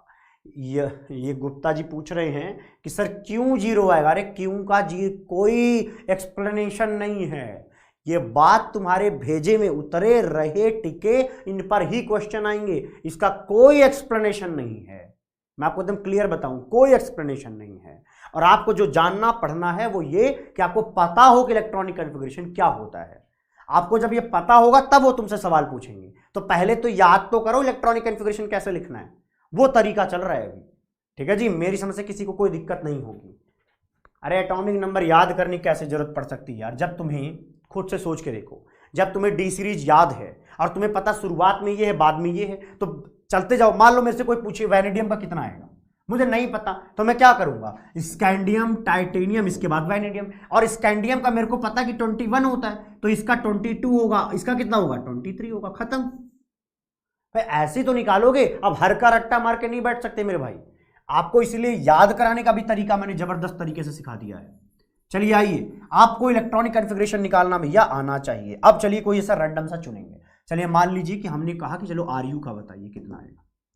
रैंडम चुनेंगे और प्रैक्टिस करेंगे। प्रैक्टिस इंपॉर्टेंट है, प्रैक्टिस इंपॉर्टेंट। हाँ, सत्यम देव जी कह रहे हैं कि सर ये पीडी वाला लग रहा है, एक्सेप्शन है जी, जरूर है, कोई बात नहीं, याद कर लीजिए। याद करना इंपॉर्टेंट है फिलहाल के लिए। अब मान लीजिए मेरे से पूछा आर यू, क्या आर यू, तो बताऊं कैसे निकालते हैं, देखना भाई ध्यान से सुनना। आपको ना क्या इस तरीके से याद है क्या? चलो बताओ, एक बार सुनना, मेरी बात सुनना, एक बार मेरी तरफ देखो, सारे के सारे लोग, इधर उधर नहीं भाई, स्क्रीन पे देखो एक बार क्या बोल रहा हूं। ये क्या है? SCYLA, सकीला। इसको ऐसे भी याद रखो, 3D से 4D से 5D, सकीला, और नीचे होता है AC, तो सकीला AC में रहती है। चलो और पीछे लूं क्या? एक मिनट रुकना भाई, आपको मैं ना ये वाली चीज भी याद ही करा देता हूं। ये वाली चीज याद रहेगी तो काम आएगा। देखो, सकीला AC में रहती है, SCYLA AC, सकीला AC में रहती है। नोट डाउन कर लो, सकीला AC में रहती है। टीना जोर से हाफ रही है, मतलब टीना क्या कर रही है? रेस लगा रही है, भाग रही है, सुबह मॉर्निंग वॉक पे गई थी, तो क्या टीना जोर से हाफ रही है, टीना जोर से हाफ रही है। ठीक है, टीना जोर से हाफ रही है। ये क्या है? वो नवाब था दबंग, वो नवाब था दबंग। याद करिए सारे के सारे लोग, पहले ये याद कर लो, आगे मैं बता दूंगा, निश्चिंत रहो, दिल थाम के बैठो, सब कुछ याद होगा तुम्हें, इसी क्लास में याद होगा, यही याद कराएंगे। ठीक है जी, डोंट वरी। याद करिए क्या बोला? वो नवाब था दबंग, वो नवाब था दबंग। अगला, क्राइंग मोटी वाइफ, अभी यहीं तक याद रखना है, क्राइंग मोटी वाइफ, CRMOW, क्राइंग मोटी वाइफ। आगे, मन तक रेखा, मन तक रेखा, क्या? मन तक रेखा, MN, मतलब ऐसा है कि अमिताभ बच्चन जी याद कर रहे हैं तो उनके मन तक रेखा उतर चुकी हैं। मन तक रेखा, मन तक रेखा। अगला देखो, FERUOS, ये क्या? फिर रोया ओसामा, कौन रहेगा ईरान में, मतलब वो रो रहा है, पहले ईरान में रहता था, बाद में शिफ्ट हुआ पाकिस्तान, तो उधर मार दिया गया उसको।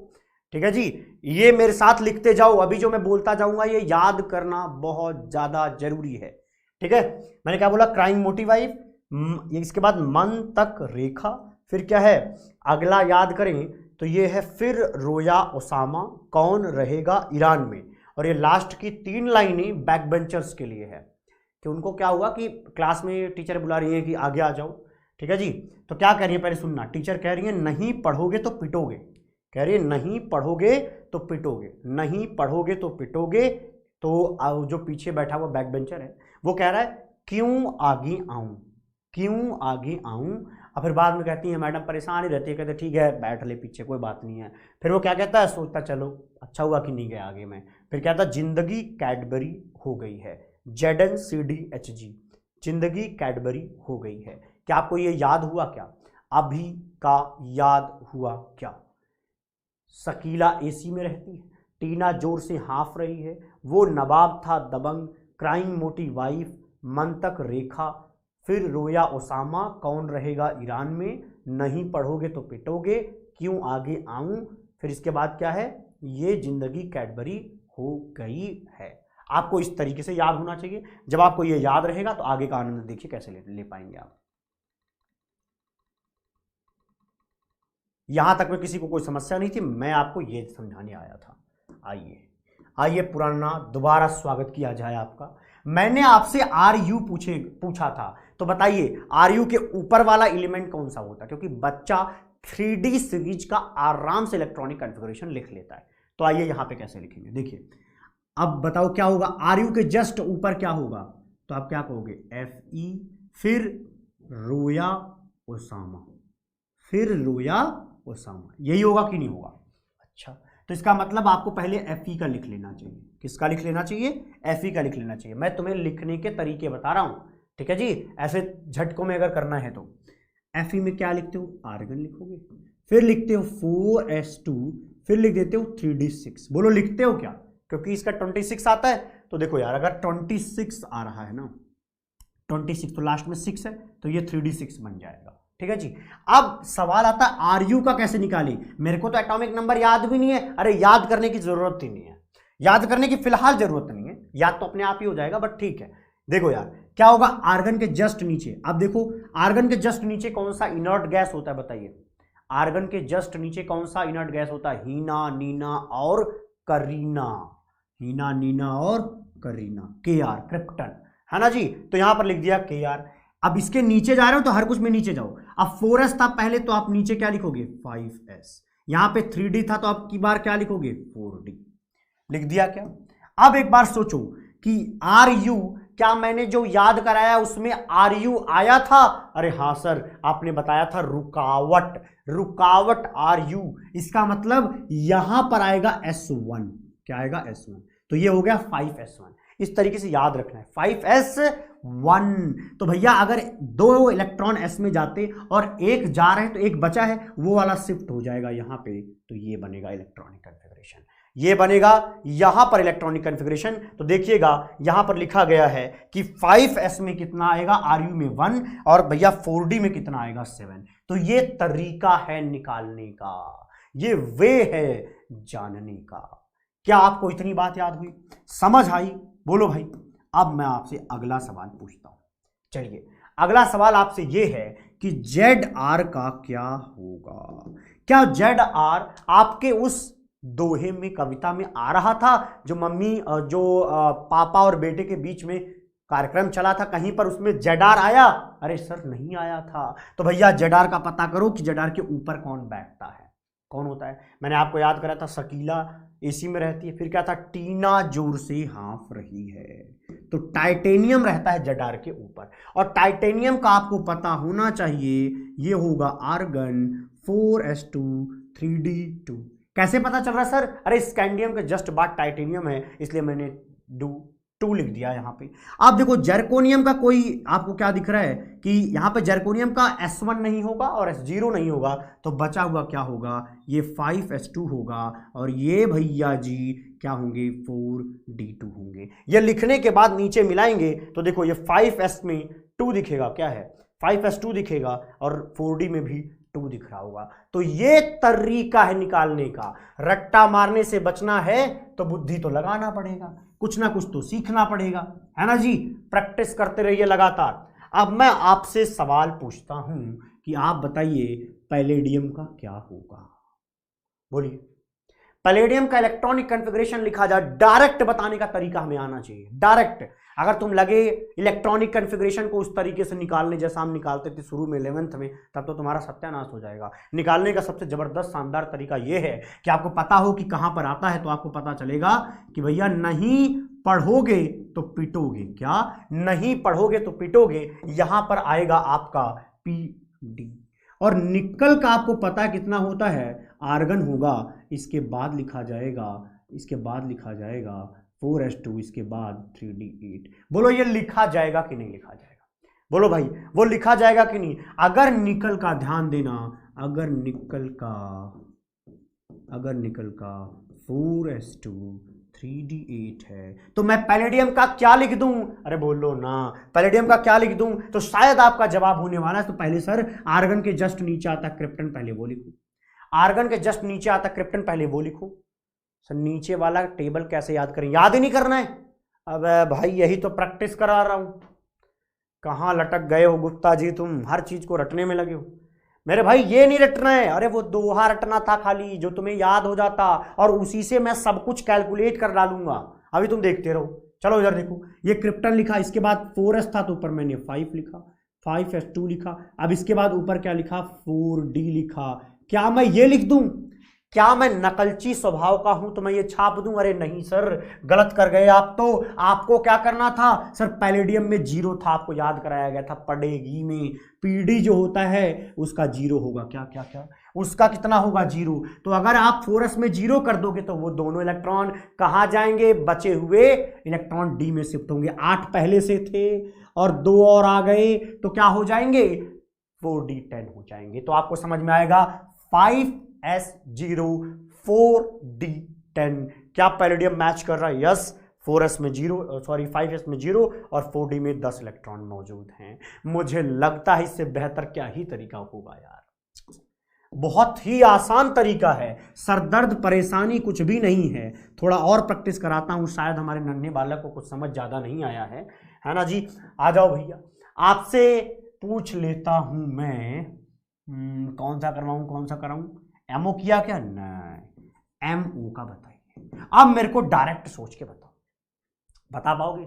नहीं सर अभी नहीं आता मुझे डायरेक्ट सोचना। तो देखो भैया, क्राइंग मोटी वाइफ, क्राइंग मोटी वाइफ, अच्छा जी, क्राइंग मोटी वाइफ में, क्राइंग में क्या आएगा बोलो? अरे इधर आएगा AR, फिर 4s1 3d5।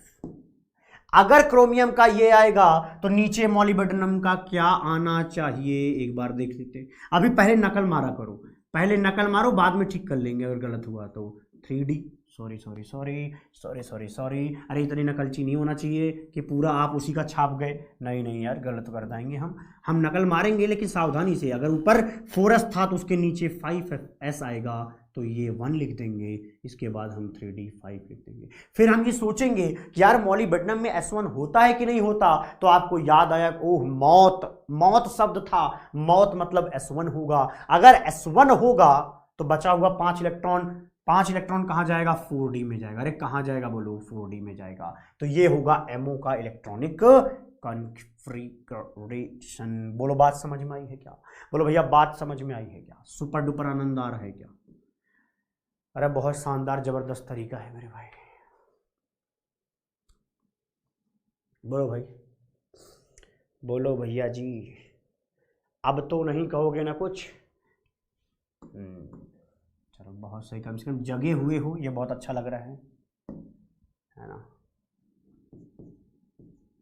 जब मैं गलत करता हूँ पीछे देखता हूँ कि भाई एक बात भी, हाँ वेरी गुड हिमांशु जी, बहुत सही, जगे रहना आपका जरूरी है। आइए अगले में आ जाते हैं।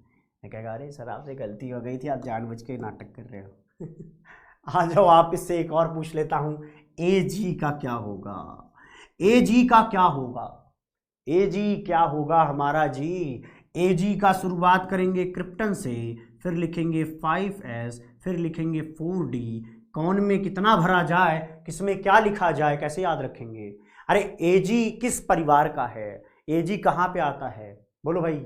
क्यों आगे आऊं, क्यों आगे आऊं, क्यों आगे आऊं, यही सीख लो। अरे आगे तो मैं थोड़ा सा झटके में भगूंगा क्योंकि अगला वाला बड़ा आसान है, अगला वाला और आसान है। देखो भैया, तो कॉपर का तुम्हें आता है क्या? कॉपर का क्या होता है? ये होता है, ये होता है 4s1 3d10, 4s, हाँ लिखा गया, कोई बात नहीं, 4s1 3d10। अब आप AG का लिखोगे तो बोलो क्या लिखोगे? आपको पता है कि AG में भी S1 आएगा, तो चलो भैया 5 कर लो और यहाँ 10 कर लो। तो शायद आपको किसी का भी इलेक्ट्रॉनिक कॉन्फ़िगरेशन लिखने के में आज के बाद तो समस्या नहीं आने वाली। अगर आपने ध्यान से इत्मीनान से पढ़ा, कोई टेबल रट्टा नहीं मारेगा, टेबल निकालना आना चाहिए, ये लिखना तुम्हें आना चाहिए। ठीक है जी, भरोसा करते हो? हाँ, मेरे पे नहीं, अपने आप पे, क्योंकि ज़िंदगी तुम्हें अपने तरीके से जीनी है, मेरे तरीके से नहीं, है ना। और ये पेपर है, छोटा मोटा चलता रहता है, असली युद्ध तो तुम्हें ज़िंदगी सिखाएगी। जब तुम्हारी या आसपास की, समझ रहे हो ना, तुम्हारी ज़िंदगी से कुछ लोग जाएंगे, कुछ लोग नए आएंगे, कुछ धोखा दे जाएंगे, क्या कुछ लोग प्यार मोहब्बत करके जाएंगे, तो वो एहसास आपकी ज़िंदगी का खुद का होगा। आगे बढ़ जाते हैं। 5D सीरीज में देखें, ला हफ्ता वरना रे ओसामा, इधर पिटाई और होगी, में पीटी और एयू सिर्फ ऐसे हैं जहां पर आपको S1 मिलेंगे, बाकी में आपको S2 मिल रहे होंगे। अब तो बड़ा ही आसान हो गया। मैं आपसे कहता हूं चलो बताओ प्लैटिनम का क्या होगा। आप तुरंत अपने दिमाग में कहानी घुमाना शुरू करोगे, तो आप कहोगे अच्छा वहां पे सर पीटी आएगा जहां पे S1 गारंटी है, S1 गारंटी है, और डी के अंदर कितने इलेक्ट्रॉन आएंगे हम उन पर चर्चा कर सकते हैं, बट S1 तो गारंटी है। मैं तुमसे कहूं कि यार एक बात बताओ OS का कितना आएगा, आप कहोगे एक बात की गारंटी है कि वहां S2 आएगा। डी के इलेक्ट्रॉन पे हम चर्चा कर लेंगे कितना आएगा, बट एक गारंटी दे रहा हूं S2 आएगा। क्यों? क्योंकि मेरे उस दोहे में नहीं आता हमारा OS या ऑस्मियम। अच्छा, बाकी को भर करके सिखाता हूं। हमसे पूछा पीटी, तो भैया NiPd PT, इसका इलेक्ट्रॉनिक कॉन्फ़िगरेशन के आधार पर हमने पिछले में पीडी निकाल के दिखाया था। कुछ नहीं करना, आपकी बार पीटी निकाल के दिखाना है। तो यहां पर होगा आर्गन, नीचे आएगा क्रिप्टन, क्रिप्टन के नीचे कौन आएगा? जेनॉन। कौन आएगा भैया? जेनॉन। तो यहां पर लिखा जाएगा इलेक्ट्रॉनिक कॉन्फ़िगरेशन ऑफ जेनॉन। और देखो यहां पर लिखा जाता है भैया 4s2, यहां पर कितना था अभी हमने पढ़ा था कि पैलेडियम आएगा तो हो जाएगा 5s, फिर नीचे आएगा भैया 6s लिखा जाएगा। तो चलो 6s, 1 तो फिक्स क्यों है पता है? क्योंकि वो इधर पड़ा हुआ है। अच्छा, डी के अंदर कितने इलेक्ट्रॉन जाते हैं? आप कहोगे कि जब ये 2 था और यहां पे क्या हुआ करता था 3d8। देखो भैया यहां पे होता था 4s2 3d8, तो नीचे वाले का क्या होगा 6s1। कहां से पता चला? यहां से पता चला। तो 6s1 और बचा हुआ एक इलेक्ट्रॉन कहां लेके चले गए तुम? डी में, तो 9 हो जाएगा। क्या हो जाएगा? 9 हो जाएगा। और ये पीटी कौन सी सीरीज का है? 5D सीरीज का। तो यहां पर लिखा जाएगा 5d9। ये है तरीका। बहुत सही जवाब दे रहे हैं आप लोग, सबने करीब करीब सही बताया है भाई, किसी ने भी गलत नहीं करा है। वेरी वेरी गुड यार। और हाँ, गलत कर गया एक, मेरे को लगता है ये इसका बताया क्या? नहीं, एक ने गलत कर दिया है। महक जी आप खुद से सोचो ना, नंबर ऑफ इलेक्ट्रॉन कैसे बढ़ा दिया आपने, एक आपने ज्यादा लिख दिया है। चलिए ऑस्मियम का बताइए। अगर आपने ऑस्मियम बता दिया मतलब आपको चीजें अब आती हैं। अब आपसे ज्यादा बातचीत करके कोई फायदा खास नहीं है। बताइए। फिर रोया ओसामा, तो जो यहां पर आता है उसी के हिसाब से हम नीचे वाले को जज कर लेंगे। यहां पर क्या था? आर्गन क्रिप्टन तो हमने लिख दिया है। यहां पे क्या था? S2 था और 3d 4s2 3d6 था। 4s2 3d6 था। और ऑस्मियम का हमें पता है, व्हाइट कलर से हमने लिख रखा है। और ये वाला जो आपके दोहे में नहीं आता तो भैया S2 आएगा। अच्छा जी, अब की बार S2 कौन सा लिखोगे? अगर ये 4s हो तो नीचे 5s और ये 6s, तो ये हो गया 6s2। ठीक है। इसके बाद देखो 3d 4d 5d, और मैंने आपको बताया हुआ ये 5d सीरीज का है, तो ये भैया हो गया 5d। इलेक्ट्रॉन कितने भरे जाएंगे? 6 भरे जाएंगे। क्या मैं इस टेबल से इसको मिला सकता हूं? चलो प्लैटिनम वाला देख के बताओ। प्लैटिनम वाले में देखो, ये प्लैटिनम वाले में देखो क्या आएगा, ध्यान से देखना। ये है आपका 6s, ये है आपका 6s। ठीक है जी। 6s में आप आगे गए तो यहां पर आपको मिला कि हाँ एक इलेक्ट्रॉन है 6s में। अब देखो डी की बात करें तो 5d में 9 इलेक्ट्रॉन्स हैं, तो ये देखो यहां पे मिल जाएगा। बोलो भाई, क्या आपके दिमाग में भेजे में ये सीधी सीधी लाइनें उतर पा रही हैं क्या? बोलो भैया, ये सीधी सीधी लाइनें उतर पा रही हैं क्या? अगर हाँ तो जवाब दे। Very very good. ऑस्मियम का देखें, ऑस्मियम का 6s में 2 इलेक्ट्रॉन और 5d में 6 इलेक्ट्रॉन। यहाँ से आप मैच करा लेंगे। सब कुछ शायद समझ में आया हो। ये जो चीज़ मैंने पढ़ाई है ये बच्चे के लिए सरदर्द होता है, बच्चे को याद ही नहीं रहता, कंफ्यूजन में घूमता है इलेक्ट्रॉनिक कॉन्फ़िगरेशन के नाम पे। तो मैंने तुम्हें ये सिखा दिया, तुम रिलेट कैसे करोगे और तुम्हारा दिमाग लंबे टाइम तक तुम्हें कैसे याद रखवा सकता है। तरीका वही है, प्रैक्टिस कर लो थोड़ा सा, ज़्यादा कुछ नहीं। वो दोहा देखो, दोहे में देखो S1 और S0 सिर्फ एक जगह है, वो है पैलेडियम। बाकी सब में S1 जो उस दोहे के अंदर आते हैं, और जो उस आपका जो कविता है, आपका जो माध्यम बनाया मैंने याद कराने वाला पिता और पुत्र के संवाद से, उससे आपको ये अंदाजा हो जाएगा S1 कहाँ पे। बाकी सबके सब S2 है। भरना सीख जाओ। 3D आता है, 4D अपने आप लिख दो, 5D उसी को देख के लिख दो। है ना, नकलची स्वभाव का आदमी अपने आप काम कर जाता है।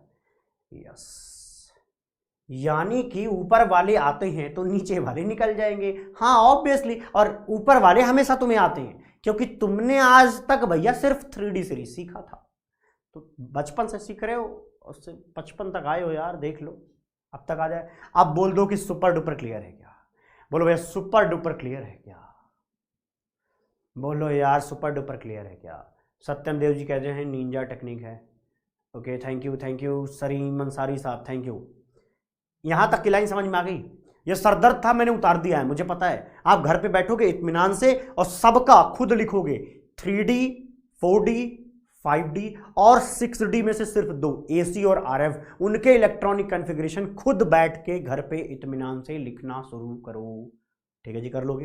हाँ अब आगे बढ़ता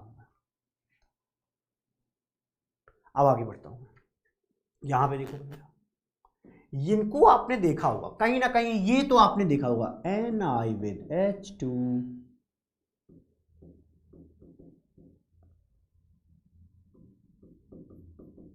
ऐसा कहीं लिखा पड़ा है? निकल with H2, palladium with H2, Pt with H2। अरे सर ऑर्गेनिक केमिस्ट्री में पढ़ा, हमने एल्कीन या एल्काइन का हाइड्रोजनेशन करवाया था, एल्केन बनाने का कार्यक्रम कर रहे थे, अरे उस कार्यक्रम में हमने इनको यूज करा था, तो भैया उनका एक यूज हमारे सामने प्रस्तुत है। क्या कह रहे हैं? कह रहे हैं भैया जी used for the hydrogenation as a catalyst, hydrogenation करने में एज अ कैटलिस्ट यूज किया जाता है निकल, पैलेडियम और प्लैटिनम। और उनको देखो, उनके बगल पड़ोसी को कॉपर AgAu, इनको देख के कुछ याद आ रहा है? आपके घर में कहीं ना कहीं सोने के सिक्के होंगे, चांदी के होंगे, अरे नहीं कुछ होगा तो कॉपर तो जरूरी होगा, है ना? समझ रहे हो ना बात को? तो कॉपर Ag और Au ये क्या काम आते थे? पहले तो बहुत ज्यादा काम आते थे, अभी थोड़ी मोड़े काम आने लग गए हैं, क्वाइन बनाने के काम आते हैं, तो नाम उसी हिसाब से बना दिया गया है। ZnCdHg की बात करें, ZnCdHg की बात करें तो ये लोग स्यूडो ट्रांजिशन एलिमेंट्स कहे जाते हैं, स्यूडो ट्रांजिशन एलिमेंट्स कहे जाते हैं। सर ये ट्रांजिशन एलिमेंट शुरू में एक बार आपने बोला तो था, बट ये स्यूडो ट्रांजिशन क्या होगा? देखो भैया समझाता हूं मेरे भाई, ध्यान से सुनेंगे, कृपया ध्यान से सुनेंगे। यहां पर ये जो लोग दिख रहे हैं अभी,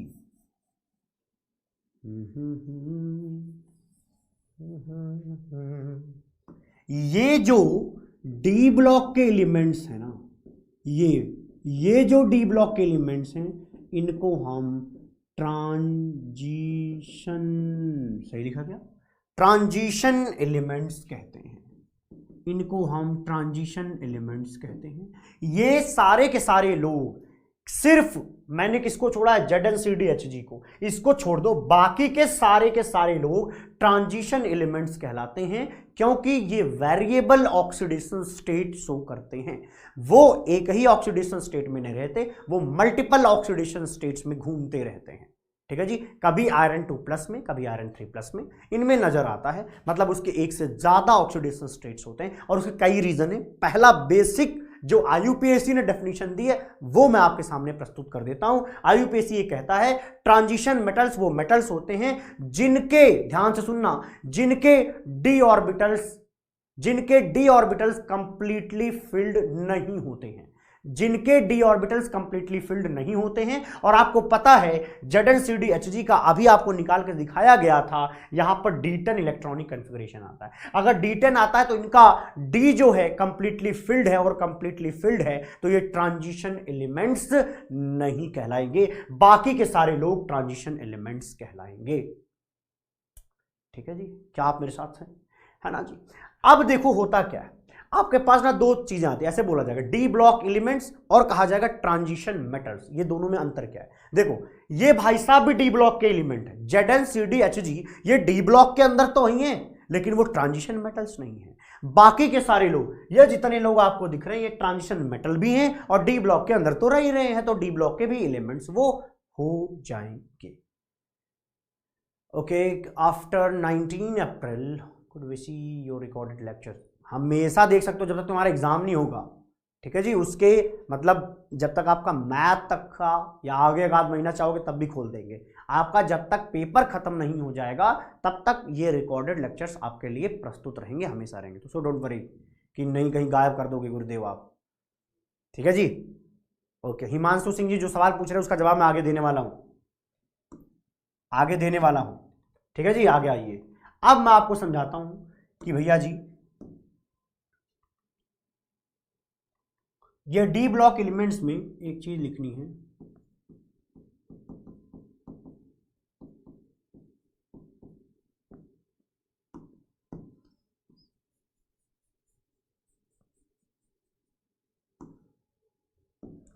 ट्रांजिशन मेटल्स के बारे में बात कर लेता हूं। ट्रांजिशन मेटल्स के लिए डेफिनेशन ये है, क्या द एलिमेंट्स हुज एटम और simple ions contain partially field D orbitals. पढ़िए, दोबारा पढ़िए। ऐसे एलिमेंट्स जिनके एटम मतलब कि जब वो न्यूट्रल फॉर्म में है, दूसरा जब उन पर कोई चार्ज है, simple ions contain partially filled and D orbitals. Partially field D orbitals होने की कंडीशन में आपका एलिमेंट क्या कहलाएगा? ट्रांजिशन मेटल कहलाएगा। हम वहां पर उसकी दो कंडीशन, दो चीजें चेक कर रहे होंगे, एक उसको एटॉमिक फॉर्म में, एक उसके आयनिक फॉर्म में हम चेक करेंगे। सर रिसेंट रिकॉर्डेड क्लासेस में से पुरानी क्लासेस गायब हो रही हैं? ऐसा नहीं होगा, आप मेरे को मेल कर देना, मैं देख लूंगा, या मेरे को मैसेज कर देना, ठीक है जी, ओके। अरे पार्शियली फिल्ड ये क्या है? ये D10 होता है फुली फिल्ड। यहां पे देखो 4s2 3D10, ये भी पूरा भरा है, ये भी पूरा भरा है। लेकिन अगर मैं 3D5 कर दूं तो क्या ये फुली फिल्ड है? नहीं है ना, ये पार्शियली फिल्ड है। चाहे वो हाफ फिल्ड हो, क्या मतलब है, तब भी वो क्या है? पार्शियली फिल्ड तो बोला जाएगा ना, इनकम्प्लीट डी ऑर्बिटल बोला जाएगा ना। कैसे कैसे सवाल पूछते हो मेरे भाई लोग। प्रश्न पहले क्या करो, केवल उसके चक्कर में मत पढ़ो, अभी करा रहा हूं प्रैक्टिस, पहले वो देखो, तब मेरे को बोलो कि हाँ 10 मिनट दो कम से कम। अब आओ स्कैंडियम की बात करें। स्कैंडियम में हम लिखेंगे Ar4s2 3D1। तो भैया जी यहां पे जो आपका एटम है, देखो हमने एलिमेंट लिया स्कैंडियम, उसका एटॉमिक फॉर्म जब हमने देखा तो वहां पर डी के अंदर एक इलेक्ट्रॉन हमें नजर आया, मतलब साफ है कि ये भैया पार्शियली फिल्ड है। अगर पार्शियली फिल्ड है तो स्कैंडियम जो है हमारा वो कैसा होगा? वो ट्रांजिशन मेटल होगा। अब आ जाइए इसी में, अब स्कैंडियम का हम आयन ले लेते हैं, 2+ कर दें तो क्या बचेगा? आर्गन होगा। 2+ करते ही 4s के इलेक्ट्रॉन हट जाएंगे और डी के अंदर अभी भी इलेक्ट्रॉन आएंगे। तो देखो भैया स्कैंडियम जो है वो एटॉमिक फॉर्म में भी डी के अंदर एक इलेक्ट्रॉन रख रहा है और 2+ के अंदर भी वो एक इलेक्ट्रॉन रख रहा है। तो लिखा है एटम या सिंपल आयन में अगर उसका डी ऑर्बिटल क्या है, बोलो क्या है? पार्शियली फिल्ड है, तो निश्चित रूप से वो क्या कहलाएगा? ट्रांजिशन मेटल कहलाएगा। इस वजह से स्कैंडियम एक ट्रांजिशन मेटल है। क्या है मेरे भैया? ट्रांजिशन मेटल है। बोलो आनंद आया क्या ये बात सुन के? ये बात को सुन के आनंद आया क्या? अब आइए आपके सामने दूसरा रखता हूं। अरे कॉपर के चक्कर में मत पड़ो तुम लोग, जो पढ़ाया जाए सिर्फ उतनी पर फोकस रखें। सवाल मुझे पता है जो तुम सोच रहे हो वहां बैठ के, पिछले 7 साल से पढ़ा के हमने यही सीखा है कि बच्चे को क्या डाउट आ सकता है। ठीक है, हम डाउट सब कुछ सॉल्व कराएंगे, लेकिन 10 मिनट शांत रहने की बहुत जरूरत होती है। आगे आ जाइए। जिंक के बारे में अगर मैं बात करूं तो जिंक के में लिखा जाता है Ar4s2 3D10। यहां पर आपको पूरी तरह से भरे हुए डी ऑर्बिटल नजर आ रहे हैं, इसलिए हमें क्या बोलना होगा? जिंक हमारा ट्रांजिशन मेटल नहीं है। अब दूसरा देखो, अभी मैंने एटम की बात करी, अब मैं इसका सिंपल आयन लूंगा 2+। जब मैं 2+ की बात करूंगा तब भी यहां पर 3D10 होगा। आपके जो 2 इलेक्ट्रॉन हटेंगे वो सिर्फ 4s से हटेंगे, तो यहां से हमें समझ में आ रहा है कि हमारा जो जिंक है वो ट्रांजिशन मेटल तो नहीं है।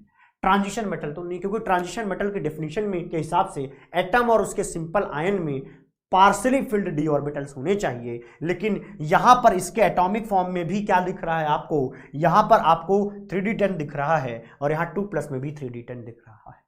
अब कुछ बच्चों का सवाल ये है कि सर कॉपर के बारे में थोड़ा ज्ञान दीजिए। सुनिएगा, ये दोनों कंडीशन सेटिस्फाइड होनी चाहिए थी, यहां पर नहीं होती हुई नजर आएंगी। जब आप क्रोमियम लोगे इसके बाद लिखा जाएगा कॉपर लोगे तो 4s1, इसके बाद लिखा जाएगा 3D10। तो शायद आपके मन में ये भ्रामक स्थिति पैदा हो कि भैया जी यहाँ पे 3D10 था तो आपने इसको ट्रांजिशन मेटल क्यों नहीं बोला? अरे सॉरी, इनको स्यूडो ट्रांजिशन मेटल क्यों नहीं बोला? ये आखिरकार ट्रांजिशन मेटल क्यों नहीं है? मतलब क्यों, सॉरी ट्रांजिशन मेटल क्यों बोला गया है, आप इसका जवाब दीजिए। ये तो ट्रांजिशन मेटल नजर ही नहीं आ रहे क्योंकि इन्होंने डिटेन कर रखा है, लेकिन मैंने बोला था सिर्फ एटम पर नहीं, उनके क्या करिए 2+ पर जाइए। जैसे ही आप उनके 2+ पर जाएंगे, इनका सिंपल आयन यही कहता है, और अगर सिंपल आयन यही कहता है तो मेरे भाई Ar हो जाएगा। Ar होने के बाद देखो 4s से देखो 2+ हटाना, तो यहां से क्या होगा, एक इलेक्ट्रॉन यहां से हटेगा और एक यहां से हटेगा, तो बचा हुआ क्या हो जाएगा, 3d9 हो जाएगा। बचा हुआ क्या हो जाएगा, अरे बोलो यार, जवाब दो, क्या पूछा मैंने। यहां से देख करके आपको यह भ्रम हो सकता है कि कॉपर जो है हमारा वो ट्रांजिशन मेटल नहीं है, लेकिन मैंने बोला था एटम चेक करो और साथ साथ सिंपल आयन भी चेक कर लो। तो यहां पर सिंपल आयन जब चेक करने गए तो हमें दिखा 3d9। अब 3d9 का मतलब है कि वो पार्शली फिल्ड है। अगर वो पार्शली फिल्ड है तो हमारा ये कॉपर ट्रांजिशन मेटल है, सर्व सत्य है कि ये ट्रांजिशन मेटल कहलाने योग्य है। अब आपको समझ आया क्या, ये जैकेट इसी के साथ ही है भाई, ये अलग नहीं है, दोनों एक साथ हैं। तुम्हें भ्रम तो नहीं हो रहा ये अलग होता है, ये दोनों चिपके हुए हैं, ठीक है, ये और ये चिपके हुए हैं एक साथ, ठीक। अब तो बोल दो, हां अब तो बोल दो भैया जी। चलिए आगे आते हैं, पढ़िए।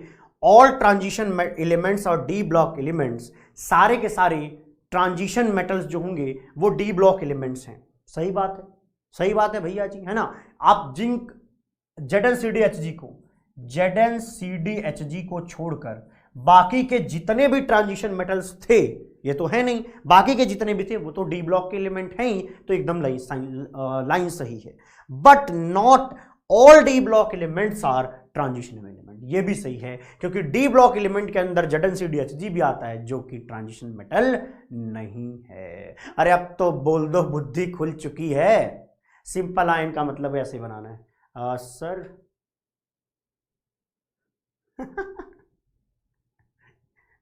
ये कह रहा है बेवकूफ क्यों बना रहे हो सर सबको। अच्छा जी,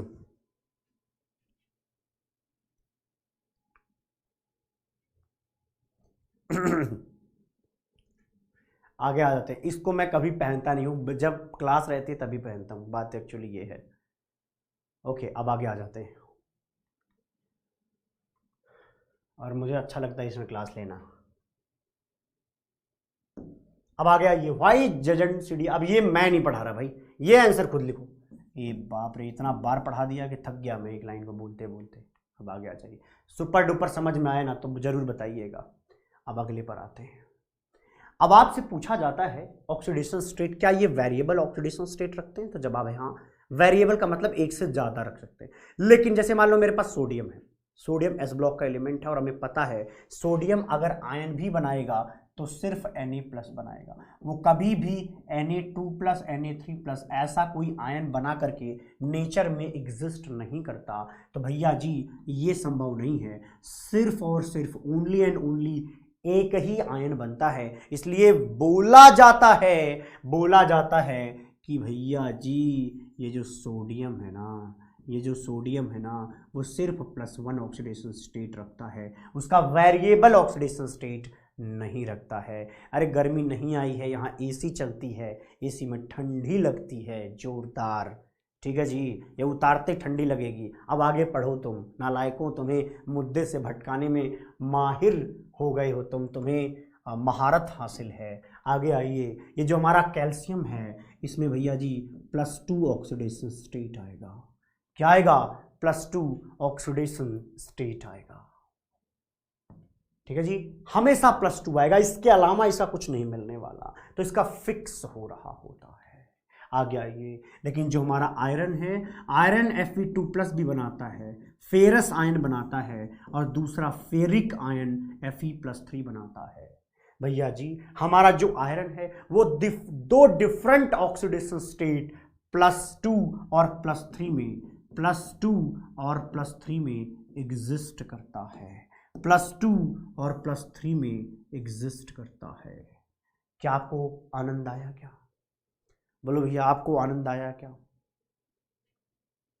सर एक बार एसी का टेम्परेचर बता दो, 16 डिग्री सेल्सियस। चलो आगे बढ़ते हैं, आगे बढ़ते हैं भाई, क्या आपको ये लाइन समझ में आई?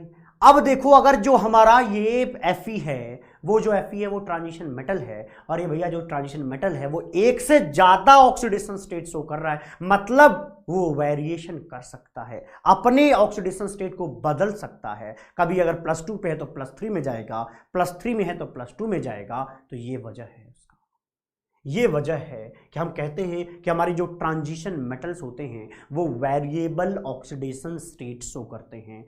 क्या? वेरिएबल ऑक्सीडेशन स्टेट शो करते हैं। दोबारा सुनेंगे, वेरिएबल ऑक्सीडेशन स्टेट शो करते हैं। अच्छा जी, अब आगे आ जाते हैं। लेकिन हमारा जो जिंक है ये तो भैया ट्रांजिशन मेटल ही नहीं है, और इसी वजह से आप देखोगे ये सिर्फ +2 ऑक्सीडेशन स्टेट शो करता है। इसके अलावा आपको जिंक का कोई ऑक्सीडेशन स्टेट नजर नहीं आएगा, इसके अलावा आपको कोई ऑक्सीडेशन स्टेट नजर नहीं आएगा।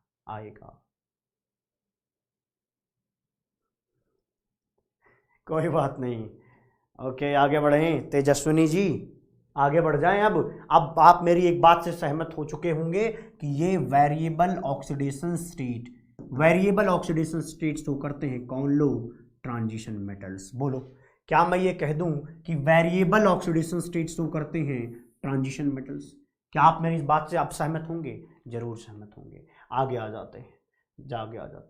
अब मन में आपके सवाल जरूर कूद रहा होगा कि सर ऐसा क्यों हो रहा है, क्यों? तो आप पढ़ा ही नहीं रहे, एक बार भी कह दे रहे हो, जस्ट एक स्टेटमेंट कि लो भैया थामो, एक स्टेटमेंट याद रखो जिंदगी भर के लिए, है ना जी? ओके, पढ़िएगा। ये नहीं, ये मत पढ़िए, तो खतरे में आ जाओगे। जैसे ये आपने पढ़ाई करी, ये खतरे में आ जाओगे। ये सबसे लास्ट में पढ़ना, ये लाइन सबसे लास्ट में पढ़नी है। यहां पर आइए, यहां पर मैं लिख रहा हूं Ar4s2 3d6, ठीक है।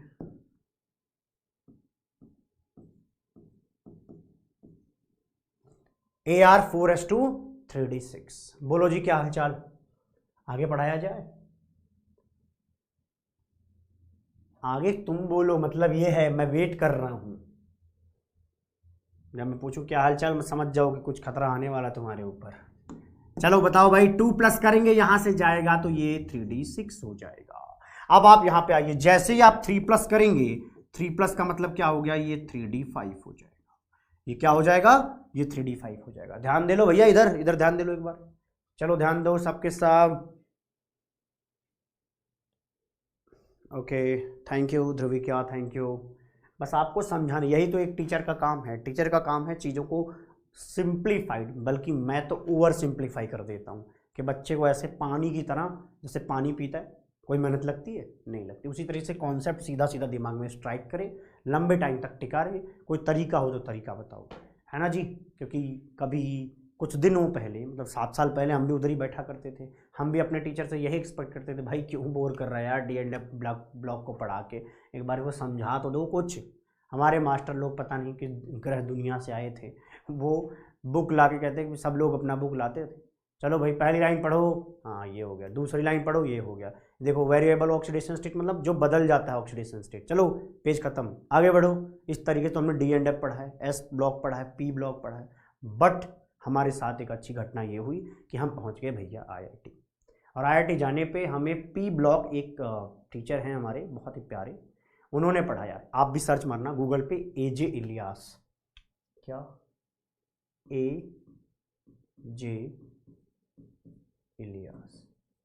AJ इलियास सर ने हमें पढ़ा दिया P ब्लॉक। और P ब्लॉक को उन्होंने कॉन्सेप्चुअली पढ़ाया, मतलब कॉन्सेप्ट दिया हमें। पहली बार हमने किसी से P ब्लॉक कॉन्सेप्ट में पढ़ा। और जब उनसे हमने P पढ़ा ना, तो मैंने जब यहाँ पढ़ाना शुरू किया तो मैंने S ब्लॉक को पूरा कॉन्सेप्चुअली ढाल दिया। फिर D&F को भी मैंने समेट दिया इस तरीके से कि ताकि बच्चे को सही तरीके से वो चीज़ मिल पाए। ठीक है, आप चाहें तो इनको धन्यवाद दे सकते हैं, उनकी email ID भी लिखी हुई है, मिल जाएगी आपको। ठीक है, ये IIT दिल्ली की वेबसाइट पे मिलेगी। IIT दिल्ली की वेबसाइट पे सर का अपना प्रोफाइल है। चलिए जी, आगे बढ़ते हैं। यहाँ पर देखिएगा, Fe2+ आर्गन, इसके बाद हो जाएगा 3d6, अगले में हो जाएगा 3d5। इसमें किसी को कोई समस्या तो नहीं आ रही है? बोलो भाई, नहीं आ रही है ना? यस। अब मैं आपसे एक चीज पूछूं कि आप एक बात बताओ, ये 2+ वाली चीज 3+ में कैसे पहुंची? आप कहोगे आप कहोगे कि सर यहां पे डी से इलेक्ट्रॉन निकाल दिया, और जब डी से एक इलेक्ट्रॉन निकाला तो D5 बन गया। अब मैं आपसे पूछता हूं ये 2+ कहां से बनाया था, तो आप कहोगे सर यहां से यहां आने में हमने 4s से निकाल दिया। इसका मतलब जब आयरन Fe2+ में जा रहा था तो उसने 4s से इलेक्ट्रॉन निकाल के फेंका, और Fe2+ जब 3+ में जा रहा था तो उसने 3d से इलेक्ट्रॉन निकाल के फेंका। इसका मतलब है आपको इलेक्ट्रॉन निकालने पड़ रहे हैं 4s से और 3d से। कहां से? 4s से और 3d से निकालने पड़ रहे हैं। और ऐसा इसलिए आराम से हो पा रहा है क्योंकि 3d और 4s की एनर्जी के बीच में बहुत ज्यादा गैप नहीं होता है। कम गैप होने की वजह से इजीली आपके इलेक्ट्रॉन अवेलेबल हैं, किसके लिए? निकलने के लिए। इस वजह से आपको यहां पर 2+ भी बनता दिखेगा और 3+ भी बनता हुआ दिखेगा, क्योंकि इलेक्ट्रॉन के इजेक्शन में कोई प्रॉब्लम नहीं हो रही है। हाँ, ध्रुव जी ने सही लिखा है, अनिल जे इलियास पूरा नाम है। हाँ, ऑथर है यार, तुम्हें बता रखा है क्या मैंने?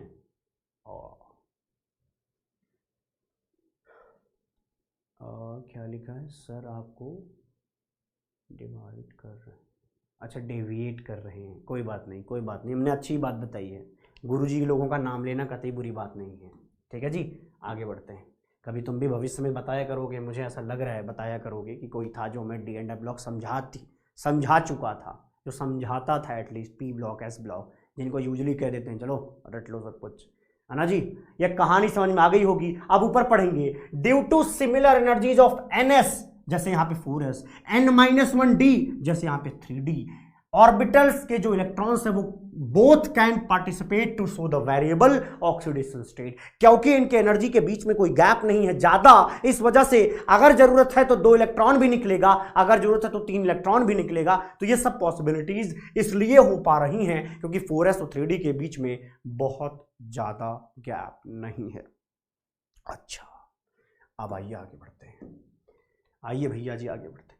अब आपसे एक सवाल पूछूं, मैं चाहता हूं इसका जवाब आप दें, मैं वेट करूंगा जब तक आप बता ना दें, क्योंकि इस D&F ब्लॉक को हमने 3 लेक्चर में पढ़ाने को बोला, 6 घंटे में आराम से पढ़ाऊंगा, तब भी 6 घंटे में मैं निपटा दूंगा।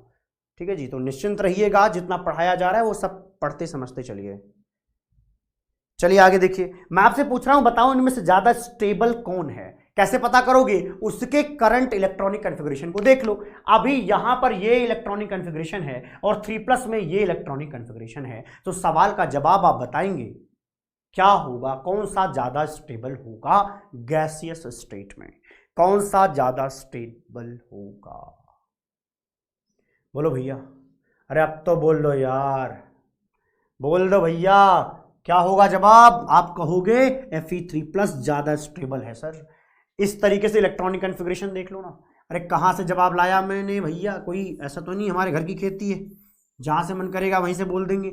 हम कहीं ना कहीं से तो कॉन्सेप्ट उठाएंगे। यहाँ पे देखो 3d5 है, और ये भैया अगर हाफ फिल्ड है, अगर ये हाफ फिल्ड है तो निश्चित रूप से ज़्यादा स्टेबल है विद रिस्पेक्ट टू, अरे यार Fe2+ में तो 3d6 है, ना तो ये हाफ फिल्ड ना तो ये फुली फिल्ड, है ना जी। कहानी समझ में आनी चाहिए। Fe3+ is more stable then 2+, मेरी समझ से। वेरी गुड, बहुत सही। एक भाई साहब पूछ रहे हैं आपका नाम क्या है, चलो भैया बता देता हूँ। इसने पूरी कहानी पढ़ ली, अब इसको पता ही नहीं है नाम क्या है।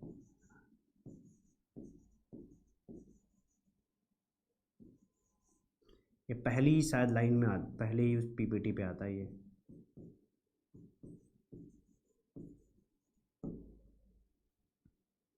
और कुछ लिखें?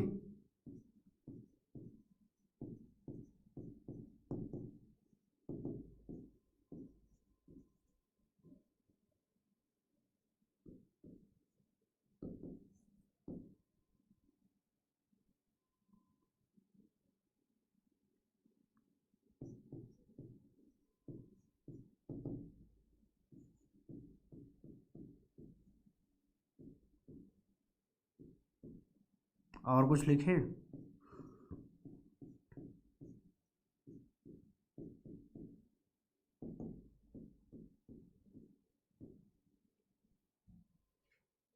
चलो आगे बढ़ते हैं।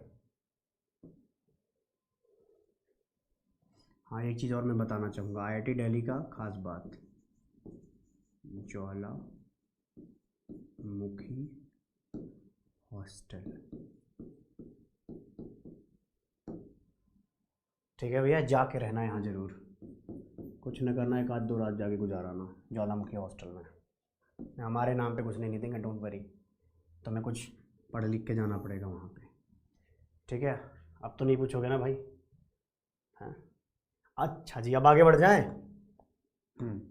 अब मैं आगे बढ़ रहा हूँ भाई।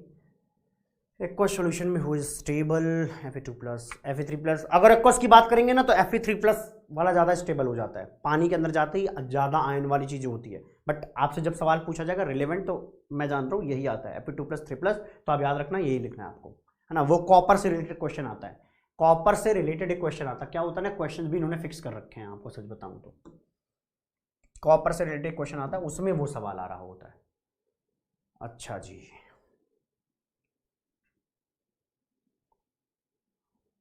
यहां पर अगर हम Mn की बात करें तो यहां पर आपको लिखना होगा आर्गन। चलो बताओ भैया, इनके क्या होगा, कौन ज्यादा स्टेबल, बताओ स्टेबिलिटी किसकी ज्यादा। मैं लिख रहा हूं तब तक आप बताते रहेंगे।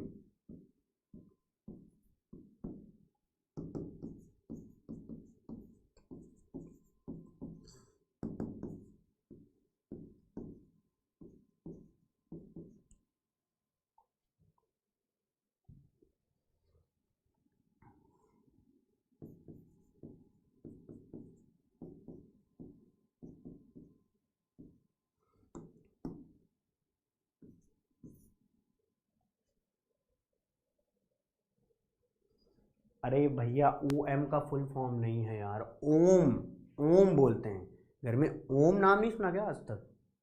अरे घर में पूजा करते हैं, ओम कहते हैं, वही वाला ओम है यार। शायरी, और शायरी यार वो लास्ट में माँ के ऊपर लिखी थी, तब से अभी लिखी नहीं है। लिखना तो है, मतलब वो कविता भी थोड़ी पहुंची है, 10-11 लाइन तो है, और आगे बढ़ाऊंगा मैं। मैंने सोचा है कम से कम माँ के ऊपर लिखी है तो बाप के ऊपर तो लिखी दूँ नहीं तो ऐसा लगेगा कि मतलब एक के ऊपर लिख रखी है। ऐसा तो है नहीं कि एक का ही योगदान होता है ना जी। ओके, सुनाऊंगा सुनाऊंगा, अगली क्लास में सुनाता हूँ, है ना। सोचना पड़ता है भाई उसके लिए। माँ के ऊपर वाली जो आप चाहोगे तो वो तो अभी सुना सकता हूँ, फ़ोन है हमारा सामने, फ़ोन में देख के सुनाना होगा, याद नहीं है फिलहाल। अच्छा जी, आगे आते हैं। अब भैया हमारे आज यहीं तक मैं पढ़ा के ख़त्म करने वाला हूँ। शायद टाइम भी हो गया क्या? नहीं, अभी 35 का, कोई बात नहीं। यहाँ पे आज मैं ये इतना कहानी सुनाऊंगा बस, ऑक्सीडेशन स्टेट तक। अच्छा अच्छा, अभी ये भी है, बस बस इससे पहले तक 2 स्लाइड और पढ़ाऊंगा आज मैं। ठीक है जी, आओ तुम्हें कुछ और सुनाए कहानी हिंदुस्तान की। स्कैंडियम सिर्फ +3 ऑक्सीडेशन स्टेट देता है, और जिंक सिर्फ +2 ऑक्सीडेशन स्टेट देता है। कॉपर के 2 ऑक्सीडेशन स्टेट होते हैं, +1 और +2। सब याद नहीं करना होता, मैं पहले बता दूं भैया, सब याद करना नहीं होता है ना जी। अब जैसे Mn में लोगे, Mn में अगर 4s से दोनों इलेक्ट्रॉन निकालोगे तो +2। अब 4s से तो निकाला, D से 1 इलेक्ट्रॉन और निकाल दिया तो +3। और D के अंदर 5 इलेक्ट्रॉन अगर आपने सब निकाल दिए, D के अंदर के 5 इलेक्ट्रॉन और 4s के अंदर के 2 इलेक्ट्रॉन, तो 7 इलेक्ट्रॉन अगर Mn के अंदर से निकलेगा तो +7 ऑक्सीडेशन स्टेट यहां पर आ रहा होता है।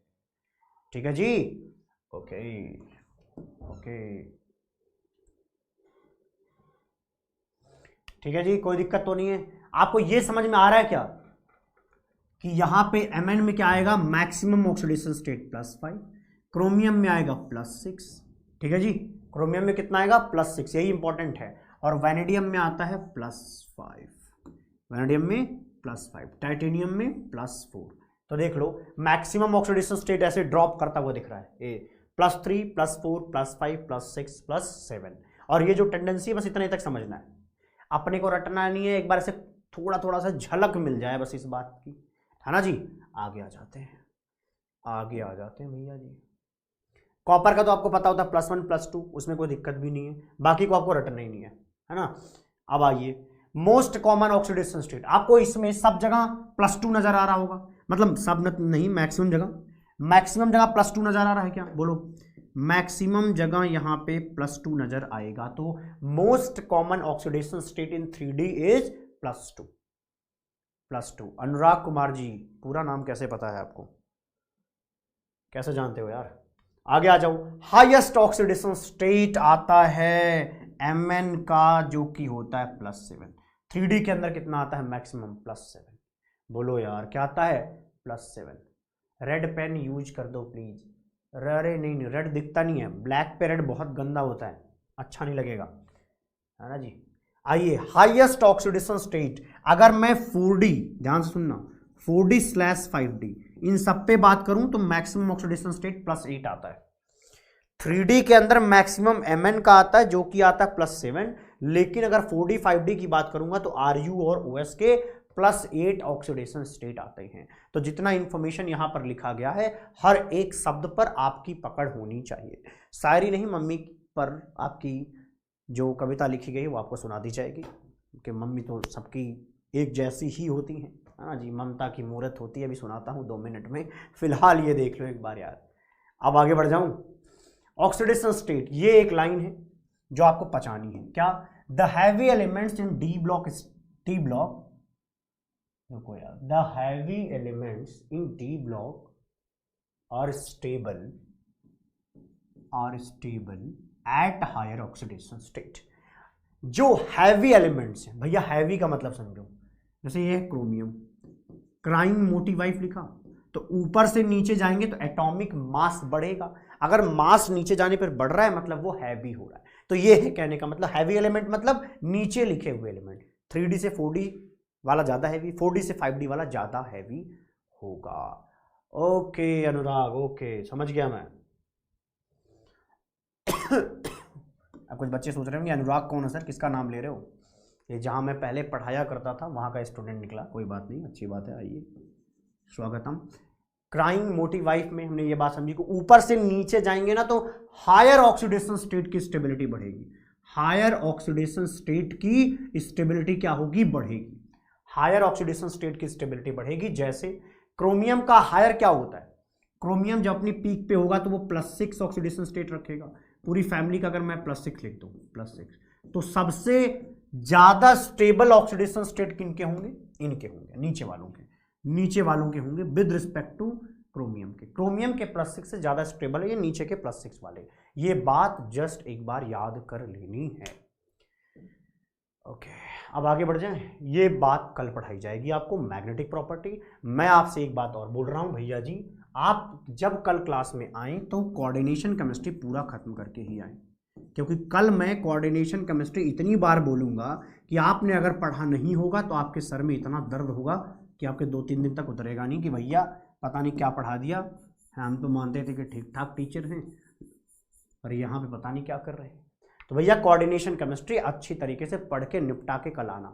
आपको ये पता हो मैग्नेटिक प्रॉपर्टी क्या होती है, आपको ये पता हो कलर क्या होता है, कलर व्हील क्या होता है, किस तरीके से कॉम्प्लेक्स का फॉर्मेशन होता है, इन सब पर बुद्धि थोड़ी खुली मिले तब मैं आगे की चर्चा कर पाऊंगा। मैं आगे आपको मैग्नेटिक प्रॉपर्टी के बारे में पढ़ाऊंगा, बताऊंगा। अच्छा जी, चलिए मैं आपको आपकी माँ पर लिखी हुई कविता सुनाता हूँ। बाकी आप भी कुछ सुना सकते हैं, चैट में सुना कैसे सकते हैं, चैट में लिख सकते हैं, तो आप लिख लीजिए भैया, मैं आपके सामने। तो हमारे पास 15 मिनट बचे हैं, कोई बात नहीं है।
ओके, आवाज़ जा रही है क्या? आवाज़ जा रही है क्या, एक बार देखना। अब आ रही होगी, अब आ रही होगी।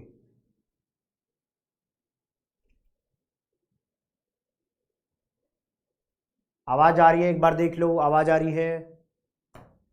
ओके ओके ओके ओके, शायद आवाज़ आ रही है, हाँ, क्योंकि वाइब्रेशन यहाँ पे हो रहा है।